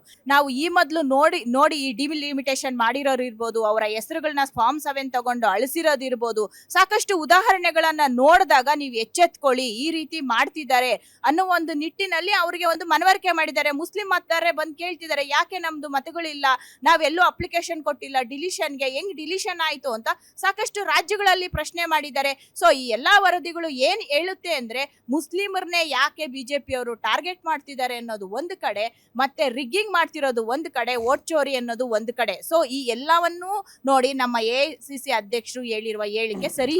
ಎಲ್ಲೂ ಕೂಡ ನೀವು ವೋಟ್ ಕೇಳ್ಬೇಕಾದ್ರೆ RSS ವಿಚಾರ ಎತ್ಕೊಂಡು ಮಾತಾಡ್ತೀರಾ ಸನ್ಮಾನ್ಯ ಮಲ್ಲಿಕಾರ್ಜುನ ಖರ್ಗೆ ಅವರು.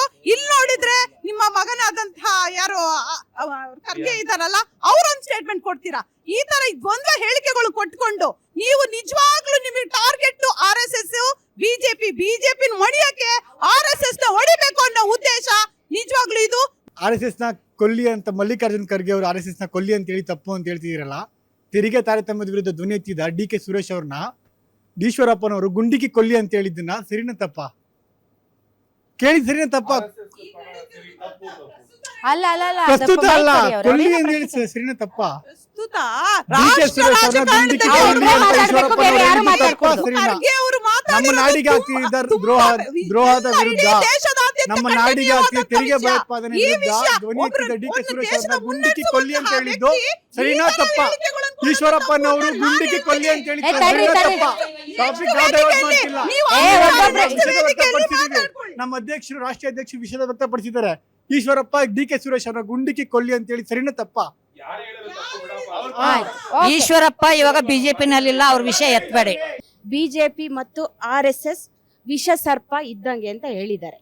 ಅದು ದ್ವೇಷ ಭಾಷಣ ಅಲ್ವಾ? ಅದು ಅನ್ವಯ ಆಗಲ್ವಾ ಅಂತ ನೀವು ದ್ವೇಷ ಭಾಷಣ ಕಾಯ್ದೆ ಅಂತರ ಕೊಟ್ಟಿದ್ದೀರಲ್ಲ, ಮಲ್ಲಿಕಾರ್ಜುನ್ ಖರ್ಗೆ ಅವರ ಈ ಸ್ಟೇಟ್ಮೆಂಟ್ ದೇಶ ಭಾಷಣ ಆಕ್ಟ್ ಅಲ್ಲಿ ಬರುತ್ತಾ ಬರಲ್ಲ? ನೋಡಿ, ಮಲ್ಲಿಕಾರ್ಜುನ್ ಖರ್ಗೆ ಅವರು ಆಲ್ರೆಡಿ ನಾನು ಆಗ್ಲೇ ಹೇಳಿದೆ, ಈ ಹೋಲಿಕೆಯನ್ನ ಅವರು ಕೂಡ ವಿಷಾದ ಅಂದ್ರೆ ವ್ಯಕ್ತಪಡಿಸಿದ್ದಾರೆ. ಬರುತ್ತೆ ಮೇಡಮ್, ಬರುತ್ತೆ ಬರುತ್ತೆ ಬರುತ್ತೆ ಬರುತ್ತೆ ಬರುತ್ತೆ ಯಾವುದೇ ಧಾರ್ಮಿಕ ಭಾವ ಬರಲ್ಲ, ಇದ್ರೊಳಗಡೆ ಬರಲ್ಲ, ಇದ್ರೊಳಗಡೆ ಬರಲ್ಲ. ದೇಶ ಭಾಷಣದೊಳಗಡೆ ಏನೇ ಭಾಷಣ ಹೊಡಿಲಿ ಅದು ಬರುತ್ತೆ ಬರಲ್ಲ. ಅದು ದೇಶ ಭಾಷಣ ಅಲ್ಲ. ಅವರೇ ಡ್ರಾಫ್ಟ್ ಮಾಡಿರುವಂತ ಕಾನೂನಿನ ಪ್ರಕಾರ ಒಂದ್ ನಿಮಿಷ ಸರ್, ದ್ವೇಷ ಭಾಷಣ ಕಾಯ್ದೆಯಲ್ಲಿ ಅವರೇ ಡ್ರಾಫ್ಟ್ ಮಾಡಿರುವಂತ ಕಾನೂನಿನ ಪ್ರಕಾರ ಮಲ್ಲಿಕಾರ್ಜುನ್ ಖರ್ಗೆ ಅವರ ಹೇಳಿಕೆ ಈ ಕಾಯ್ದೆಯ ಒಳಗಡೆ ಬರುತ್ತೆ ಬರುತ್ತೆ ಬರುತ್ತೆ.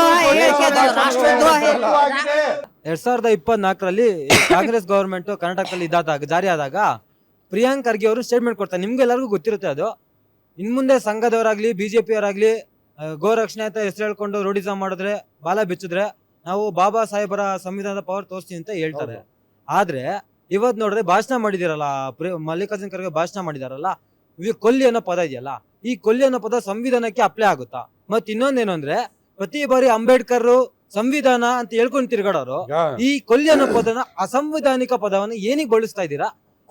ಶಾಂತರತಿಯಾಗಿ ಉತ್ತರ ಕೊಡಿ. ಅಸಂವಿಧಾನಿಕ ಪದಗಳಿದೆಯಲ್ಲ ಅತಿ ಹೆಚ್ಚು ಬಳಸಿರೋದು ನಿಮ್ ಬಿಜೆಪಿ ಅವರು.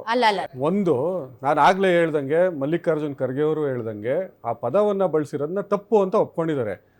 RSS ಅವ್ರನ್ನ ಪ್ರಶ್ನೆ ಮಾಡ್ತಾರೆ. ಅವ್ರು ಯಾರು ಅಂದ್ರೆ ರಾಷ್ಟ್ರೀಯ ಸುಳ್ಳು ಮತ್ತೆ ಸುಲಿಗೆದಾರರ ಸಂಘ. ಅವ್ರು ಯಾಕೆ ಬಿಡಿ ಮಾತಾಡಕ್ಕೆ, ಅವರೇ ಯಾವುದೇ ಕಲ್ಚರಲ್ ಆಕ್ಟಿವಿಟೀಸ್ ಅಂತಾರೆ, ಅವ್ರ ಜೊತೆ ಜಗಳ ಆಡ್ಬೇಕಾಗಿಲ್ಲ ನೀವು, ಇರ್ರಿ. ಕಲ್ಚರಲ್ ಆಕ್ಟಿವಿಟೀಸ್ ಅಂತಾರೆ, ಸೇವೆ ಅಂತಾರೆ, ಎಲ್ಲದಕ್ಕೂ ಅಷ್ಟೇ. ಎಲ್ಲ CA ಲ್ಯಾಂಡ್ಗಳು ತಗೊಂತಾರೆ, ಬೇರೆ ಬೇರೆ ಹೆಸರಲ್ಲಿ ತಗೊಂಡಿದ್ದಾರೆ, ಅದು ನಮಗೂ ಗೊತ್ತಿದೆ ಆಯ್ತಾ. ತಗೊಳ್ದಿರ ಏನಿಲ್ಲ, ಅಲ್ಲೂ ಸುಲಿಗೆ ಮಾಡ್ತಾರೆ, ಡೊನೇಷನ್ಗಳು ತಗೊಂತಾರೆ, ಎಲ್ಲ ಮಾಡ್ತಾ ಇದ್ದಾರೆ. ಇನ್ನೇನು ಅವ್ರ ಸೇವೆ ಅಂತ ಏನ್ ಮಾಡ್ತಾ ಇದ್ದಾರೆ? ದ್ವೇಷ ಭಾಷೆಗಳನ್ನ ಮಾಡಿ ಎತ್ತಿ ಕಟ್ಟಿ ಜನಾಂಗದಲ್ಲಿ ತಂದಿಕ್ಕೋ ಕೆಲಸಗಳನ್ನ ಮಾಡಬಾರ್ದು. ಆ ವಯಸ್ಸಿಗೂ ಆ ಇದಕ್ಕೂ ಅವ್ರಿಗೆ ಎಕ್ಸ್ಪೀರಿಯನ್ಸ್ಗೂ ಅನುಭವಕ್ಕೂ ಈ ಸಂಬಂಧನೇ ಇಲ್ಲ. ಯಾಕೆ ಹೇಳ್ಬೇಕಾಗಿತ್ತು? ಯಾರನ್ನೇ ಮೆಚ್ಚಿಸೋಕೋದಕ್ಕೋಸ್ಕರ ನಾಳೆ ಏನಾರು ಕಾಂಗ್ರೆಸ್ ಬಂತಂದ್ರೆ ನನಗೊಂದು ಪ್ರಧಾನಮಂತ್ರಿ ಸೀಟ್ ಸಿಗುತ್ತಂತ ಅನ್ಕೊಂಡು ಈ ರೀತಿನಲ್ಲಿ ಮಾತಾಡಿದ್ರೆ ಇದು ದೊಡ್ಡ ತಪ್ಪು ಅಲ್ಲ ಸರ್. ಯಾವಾಗ್ಲೂ ನಮ್ಮ ಸರ್ ಮಾತಾಡಿದ್ರೆ ಅಂತಾನೆ ಹೇಳ್ತಾ ಇದ್ದೀರಲ್ಲ, ಬಟ್ ಯಾವಾಗ್ಲೂ ಹಿಂದೂ ಮುಸ್ಲಿಮು ಮತ್ತೆ ಹಿಂದೂ ಮುಸ್ಲಿಂ ಅದೇ ಜಗಳದಲ್ಲೇ ಮಾತಾಡ್ತಾ ಕುತ್ಕೊಂಡಿದ್ರೆ, ಅದಕ್ಕೆ ಅವ್ರಿಗೆ ಬೇಜಾರಾಗಿ ಆತರ ಮಾತಾಡಿದ್ರೆ ವಸ್ತು. ಮಲ್ಲಿಕಾರ್ಜುನ್ ಖರ್ಗೆ ಅವರ ಒಂದು ಹೇಳಿಕೆ ಅದು ಹಿಂದೂ ಮುಸಲ್ಮಾನರ ಕಾಂಟೆಕ್ಸ್ಟ್ ಅಲ್ಲೇ ಇದೆ ಅಂತ ಅನ್ನೋದಾದರೆ, ಇಷ್ಟು ದಿನ ಬಿಜೆಪಿ ಅವರು ಮುಸಲ್ಮಾನರನ್ನ ಮತ್ತು ಹಿಂದೂಗಳನ್ನ ಪ್ರತ್ಯೇಕಿಸಿ ಮಾತನಾಡುವುದು, ವೋಟ್ ಕೇಳುವುದು ಇಷ್ಟು ದಿನ ಮಾಡಿರೋದು, ಹಾಗಾದ್ರೆ ಅದು ತಪ್ಪಲ್ವಾ? ಯಾವ ಸಿಚುವೇಶನ್ ಅಲ್ಲಿ ಅಂದ್ರೆ ನಾನು ಹೇಳೋದು ಪದ ಬಳಕೆ ಅಲ್ಲ, ನಾನು ಹೇಳ್ತಿರೋದು ಪದ ಬಳಕೆ ತಪ್ಪು ಅಂತ ಸ್ವತಃ ಕಾಂಗ್ರೆಸ್ ವಕ್ತಾರರೇ ಇವತ್ತು ಒಪ್ಕೊಂಡಿದ್ದಾರೆ. ಬಟ್ ಪ್ರತ್ಯೇಕಿಸುವುದು, ಧರ್ಮಗಳ ನಡುವೆ ತಂದಿಕ್ಕುವುದು, ಅಥವಾ ಧರ್ಮಾಧಾರಿತವಾದಂತಹ ಮತ ಬ್ಯಾಂಕನ್ನು ಸೃಷ್ಟಿಸುವುದು, ಧರ್ಮಾಧಾರಿತವಾಗಿ ಮತ ಕೇಳುವುದು, ಸಂವಿಧಾನ ತಪ್ಪಲ್ವಾ ಬದಲಾಯಿಸ್ತೀವಿ ಸರ್? ಅಂತ ಹೇಳೋದು. ನೋಡಿ, ಎಲ್ಲಾ ಪೊಲಿಟಿಕಲ್ ಪಾರ್ಟಿ ಅವರೂ ಒಕ್ಕಲಿಗರ ಸಂಘಕ್ಕೆ ಹೋಗ್ತಾರೆ, ಓಟ್ ಕೇಳ್ತಾರೆ. ಲಿಂಗಾಯತ ಮಠಗಳಿಗೆ ಹೋಗ್ತಾರೆ. ಧರ್ಮ. ಒಂದ್ ನಿಮಿಷ ಧರ್ಮ ಅದೇ ಹೇಳ್ತಾ ಇದ್ದೀನಿ. ಎಲ್ಲಾ ಕಡೆ ಹೋಗ್ತಾರೆ, ಮೌಲ್ವಿಗಳ ಹತ್ರ ಹೋಗ್ತಾರೆ, ಆಶೀರ್ವಾದ ಕೇಳ್ತಾರೆ, ಕ್ರಿಶ್ಚಿಯನ್ ಪಾದ್ರಿಗಳ ಹತ್ರ ಹೋಗ್ತಾರೆ, ಕೇಳ್ತಾರೆ. ಇಲ್ಲಿ ಪ್ರಶ್ನೆ ಬಂದಿರೋದು, ಯಾರು ಯಾವ ಪಕ್ಷದವರು ಯಾವ ರಿಲಿಜನ್ ಅವನ ಹತ್ರ ಹೋಗಿ ನೀವು ಓಟ್ ಕೇಳಿ. ಎಲೆಕ್ಷನ್ ಟೈಮ್ ಅಲ್ಲಿ ನೀವು ಬಳಸಿರುವ ಪದ ಬಳಕೆ, ಅದರ ಬಗ್ಗೆ ನಮ್ ವಿರೋಧ ಇದೆ. ಬಿಜೆಪಿ ಅವ್ರು ಮಾತಾಡಿದ್ರೆ ತಪ್ಪು ಅಂತೀರಾ? ಸೂರ್ಯ ಅವರೇ, ಬಿಜೆಪಿ ಅವರು ಶಿವಸೇನೆ ಅವರು ಮಾತಾಡಿದ್ರೆ 1962ರಲ್ಲಿ ಇಂಡೋ ಚೈನಾ ವಾರ್ ಅಲ್ಲಿ ನಾವು ಹೀನಾಯವಾಗಿ ಸೋತಾಗ ಅಂದಿನ ಪ್ರಧಾನಮಂತ್ರಿಗಳು RSS ಅನ್ನ ಪಥಸಂಚಲನದಲ್ಲಿ ಪಾಲ್ಗೊಳ್ಳೋದಿಕ್ಕೆ ಕರೆದಿದ್ರು. ಆಗ ಅವರಿಗೆ ಗೊತ್ತಿರ್ಲಿಲ್ವಾ ವಿಷ ಸರ್ಪಗಳು RSS ಅವರು ಅಂತ? ಕರೆದಿಲ್ವಾ? ಏನು RSS ಬ್ಯಾನ್ ಮಾಡಿರ್ಲಿಲ್ವಾ? ಇಲ್ಲ, ಮಾಡಿರ್ಲಿಲ್ಲ.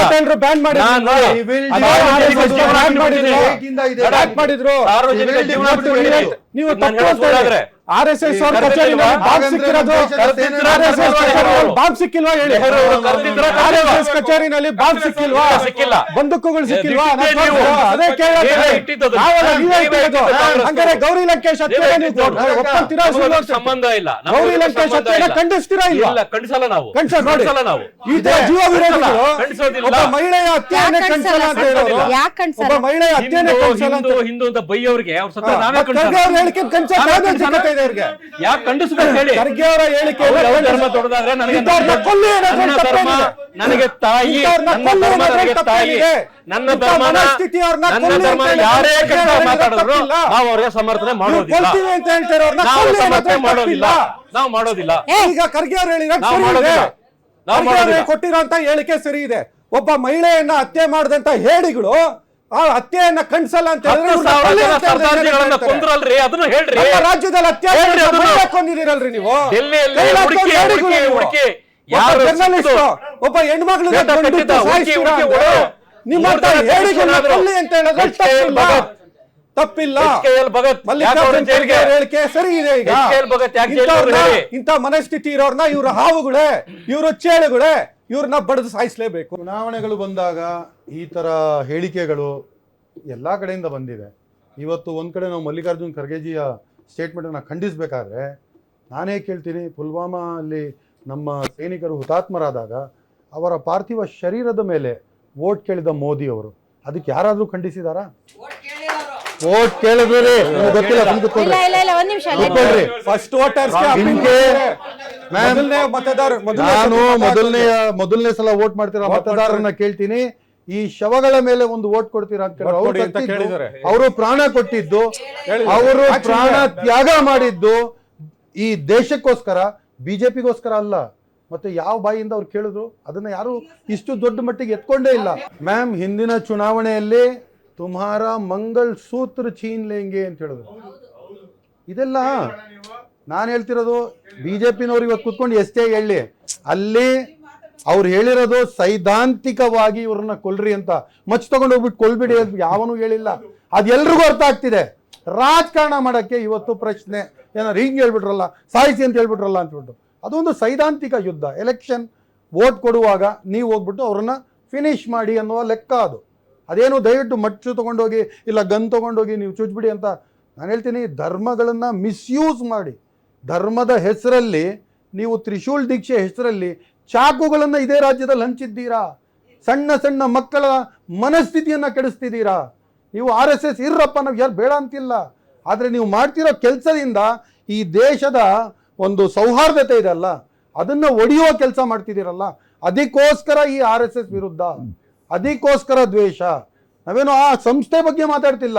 ಆ ಸಂಸ್ಥೆಯಲ್ಲಿದ್ದ ಜನರು ಪ್ರತಿಯೊಂದು ಸಲ ಮುಸಲ್ಮಾನರನ್ನ ಟಾರ್ಗೆಟ್ ಮಾಡಿ ಹಿಂದೂ ವೋಟ್ ಕನ್ಸಾಲಿಡೇಟ್ ಮಾಡೋಕ್ಕೆ ನಿಮ್ಮ ಬಾಯಿಗಳಿಂದ ಬರುವ ಪದಗಳು, ನಿಮ್ಮ ನಡೆಗಳು, ನೀವು ಮಾಡಿರೋ ಕೃತ್ಯಗಳನ್ನು ಖಂಡಿಸುತ್ತಾ ನಿಮ್ಮ ಸಂಸ್ಥೆಯನ್ನೇ ಖಂಡಿಸಬೇಕಾಗುತ್ತೆ. ಇವತ್ತು ಅವ್ರು ಹೇಳಿದ್ರು RSS ಅಂದ್ರೆ ರಾಷ್ಟ್ರೀಯ ಸುಳ್ಳುಗಾರರ ಸಂಸ್ಥೆ ಅಂತ. ಕರೆಕ್ಟೇ ಅದು. ಎಸ್ ಮೋಹನ್ ವಿಶ್ವ ಖರ್ಗೆ ಅವರ ಈ ಮಾತುಗಳನ್ನ ನೋಡಿದ್ರೆ ರಾಹುಲ್ ಗಾಂಧಿ ಈ ತರ ಮಾತುಗಳು ಆಡಿದ್ದಾರೆ ಕಳೆದ 2-3 ವರ್ಷದಲ್ಲಿ ಪಾರ್ಲಿಮೆಂಟ್ ಅಲ್ಲೂ ಆಡಿದ್ದಾರೆ. ನರೇಂದ್ರ ಮೋದಿಗಿಂತ ಈ pattern ನರೇಂದ್ರ ಮೋದಿ ಕೆಟ್ಟದಾಗ ಯಾರು ಮಾತಾಡಿಲ್ಲ. ಇವರ ಒಂದು ಪ್ಯಾಟ್ರನ್ ನ ನೋಡಿದ್ರೆ 1948 ಅಲ್ಲಿ ಕಾಂಗ್ರೆಸ್ ಅವತ್ತು ಭಾರತನ ಡಿವೈಡ್ ಮಾಡಿತ್ತು ಗೊತ್ತಾ, ಇವತ್ತು ಖರ್ಗೆನೂ ಅಷ್ಟೇ ಇಡೀ ಭಾರತ ಡಿವೈಡ್ ಮಾಡಿ. Okay, thank you very much. ತಾವೆಲ್ಲರೂ ಇಷ್ಟೊತ್ತು ಕಾರ್ಯಕ್ರಮದಲ್ಲಿ ಭಾಗವಹಿಸಿದ್ರಿ. ಈ ಪ್ಯಾಟರ್ನ್ ಹೊಸ್ತಲ್ಲ, ಮಲ್ಲಿಕಾರ್ಜುನ್ ಖರ್ಗೆ ಅವರು ಮಾತಾಡ್ತಿರುವಂತಹ ಪ್ಯಾಟರ್ನ್ ಏನು ಹೊಸ್ತಲ್ಲ. ಇದರಲ್ಲಿ ಬಿಜೆಪಿ ಅವರು ಬಹಳಷ್ಟು ಜನ ಈ ಪ್ಯಾಟರ್ನ್ ನಲ್ಲಿ ಮಾತಾಡಿದ್ದಾರೆ ಮತ್ತು ಕಾಂಗ್ರೆಸ್ ಅವರು ಮಾತಾಡಿದ್ದಾರೆ. ಧರ್ಮದ ಆಧಾರದ ಮೇಲೆ ಮತ ಭಿಕ್ಷೆಯನ್ನ ಕೇಳೋದು ಈ ಎರಡೂ ಪಾರ್ಟಿಗಳಿಗೆ ತುಂಬಾ ಗೊತ್ತಿದೆ. ಬಿಜೆಪಿ ಮುಸಲ್ಮಾನರನ್ನ ಬೇರ್ಪಡಿಸಿ ಹಿಂದುತ್ವದ ಆಧಾರದ ಮೇಲೆ ಮತ ಕೇಳುತ್ತೆ, ಈ ಕಡೆ ಕಾಂಗ್ರೆಸ್ ಮುಸಲ್ಮಾನರನ್ನ ಓಲೈಕೆ ಮಾಡುತ್ತೆ. ಈ ಎರಡೂ ಪಕ್ಷಗಳೇನು ಸಾಚಾ ಪಕ್ಷಗಳಲ್ಲ. ಇವರು ಧರ್ಮಾಧಾರಿತ ರಾಜಕಾರಣ ಮಾಡೋರು, ಧರ್ಮಾಧಾರಿತ ಹೇಳಿಕೆಗಳನ್ನ ಕೊಡುವವರು, ಮತ್ತು ಯಾವ ಲೆವೆಲ್ಗೆ ಹೇಳಿಕೆ ಕೊಡ್ತಾರೆ ಅಂದ್ರೆ ಇವ್ರಿಗೆಲ್ಲ ಕೊಲ್ರಿ, ಕೊಚ್ಚಿರಿ, ಸರ್ವನಾಶ ಮಾಡ್ರಿ, ಮುಗಿಸ್ಬಿಡಿ, ಇವೆಲ್ಲ ಇವ್ರಿಗೆ ಕ್ವೈಟ್ ಕಾಮನ್. ಸಂದರ್ಭಕ್ಕೆ ಅನುಗುಣವಾಗಿ ಲೇಟೆಸ್ಟ್ ಆಗಿ ಬಂದಿರುವಂತಹ ಈ ಹೇಳಿಕೆಯನ್ನು ಹಿಡ್ಕೊಂಡು ನಾವು ಜೋತಾಡೋದು ಅಷ್ಟು ಇಂಪಾರ್ಟೆಂಟ್ ಅಲ್ಲ. ಈ ಟ್ರೆಂಡ್ ಇದೆಯಲ್ಲ, ಅಥವಾ ಈ ರೀತಿಯಂಥ ಹೇಳಿಕೆಗಳ ಮೂಲಕ ಬೇಳೆ ಬೇಯಿಸ್ಕೊಳ್ಳುವಂಥ ಪ್ರಯತ್ನ ಮಾಡೋದು, ನಾವು ತುಂಬ ದೊಡ್ಡ ಭಾಷಣಕಾರರು ಅಂತ ಸಮುದಾಯಗಳನ್ನ ಟೀಕೆ ಮಾಡೋದು, ನಾವು ದೊಡ್ಡ ಉಗ್ರ ಭಾಷಣಕಾರರಂತ ಹೆಣ್ಮಕ್ಕಳನ್ನ ಟೀಕೆ ಮಾಡೋದು, ಇವೆಲ್ಲ ಸರ್ವೇ ಸಾಮಾನ್ಯ ಆಗಿಬಿಟ್ಟಿದೆ. ಆದರೆ ಇಲ್ಲಿರುವ ಪ್ರಶ್ನೆ, ಖರ್ಗೆ ಅಂತಹ ಒಬ್ಬ ಟಾಲೆಸ್ಟ್ ಲೀಡರ್ ಈ ರೀತಿ ಅಂತ ಕೆಲಸಕ್ಕೆ ಬಾರದ ಹೋಲಿಕೆಗಳನ್ನು ಕೊಡೋದಿದೆಯಲ್ಲ, ದಟ್ಸ್ ನಾಟ್ ಫೇರ್ ಅಂತ ಅನ್ಸುತ್ತೆ. ಆ್ಯಂಡ್ ಮೋರ್ ಓವರ್ ಹೇಳಿದಂತಹ ಪದ ಬಳಕೆಗೆ ಅವರಿಗೆ ವಿಷಾದ ಇದೆಯೇ ಹೊರತು ಈ ಅರ್ಥದಲ್ಲಿ ಬಿಜೆಪಿ ಬಹಳಷ್ಟು ಹೇಳಿಕೆಗಳನ್ನು ಕೊಟ್ಟಿದೆ, ಬಹಳಷ್ಟು ಇಂಥ ಹೇಳಿಕೆಗಳು ಬಂದಿವೆ. ಬಟ್ ಯಾರೇ ಹೇಳಿಕೆಗಳನ್ನು ಕೊಡಿ, ಹಿಂದೂ ಮುಸಲ್ಮಾನರನ್ನ ಡಿವೈಡ್ ಮಾಡಿ ಪೊಲಿಟಿಕ್ಸ್ ಮಾಡಬೇಡಿ. ನಿಮಗೆ ಸಾಧ್ಯ ಆದರೆ ಮನಸ್ಸುಗಳನ್ನು ಕೂಡಿಸಿ, ಸಾಧ್ಯ ಆದರೆ ಸಾಮರಸ್ಯವನ್ನು ಮೂಡಿಸಿ. ಅದನ್ನು ಬಿಟ್ಬಿಟ್ಟು ಕೇವಲ ಹೊಲಸು ರಾಜಕೀಯಕ್ಕೋಸ್ಕರ ಧರ್ಮಗಳ ನಡುವೆ, ಸಮುದಾಯಗಳ ನಡುವೆ ತಂದಿಕ್ಕ ತಮಾಷೆ ನೋಡೋ ಕೆಲಸ ಮಾತ್ರ ಮಾಡಬೇಡಿ. ಯಾಕೆ ಅಂತಂದರೆ ಇವತ್ತು ನಾವು ಚಂದ್ರನ ಕಕ್ಷೆಯಲ್ಲಿ ತಿರುಗ್ತಾ ಇದ್ದೀವಿ. ಇಲ್ಲಿ ಯಾವುದೇ ಧರ್ಮದ ಭೇದ ಇಲ್ಲ, ದೇಶಗಳ ಭೇದ ಇಲ್ಲ. ಈ ಹಿನ್ನೆಲೆಯಲ್ಲಿ ದಯವಿಟ್ಟು ಕೂಡಿ ಬಾಳೋಣ, ಧರ್ಮಾಧಾರಿತವಾದಂಥ ರಾಜಕಾರಣದ ಹೇಳಿಕೆಗಳನ್ನು ಪಕ್ಕಕ್ಕಿಡೋಣ ಅಂತ ಹೇಳ್ತಾ ಇವತ್ತಿನ ವಿಶೇಷ ಕಾರ್ಯಕ್ರಮವನ್ನು ಮುಗಿಸ್ತಾ ಇದ್ದೀವಿ. ಗ್ಯಾರಂಟಿ ನ್ಯೂಸ್, ಸುದ್ದಿ ಖಚಿತ, ನ್ಯಾಯ ನಿಶ್ಚಿತ.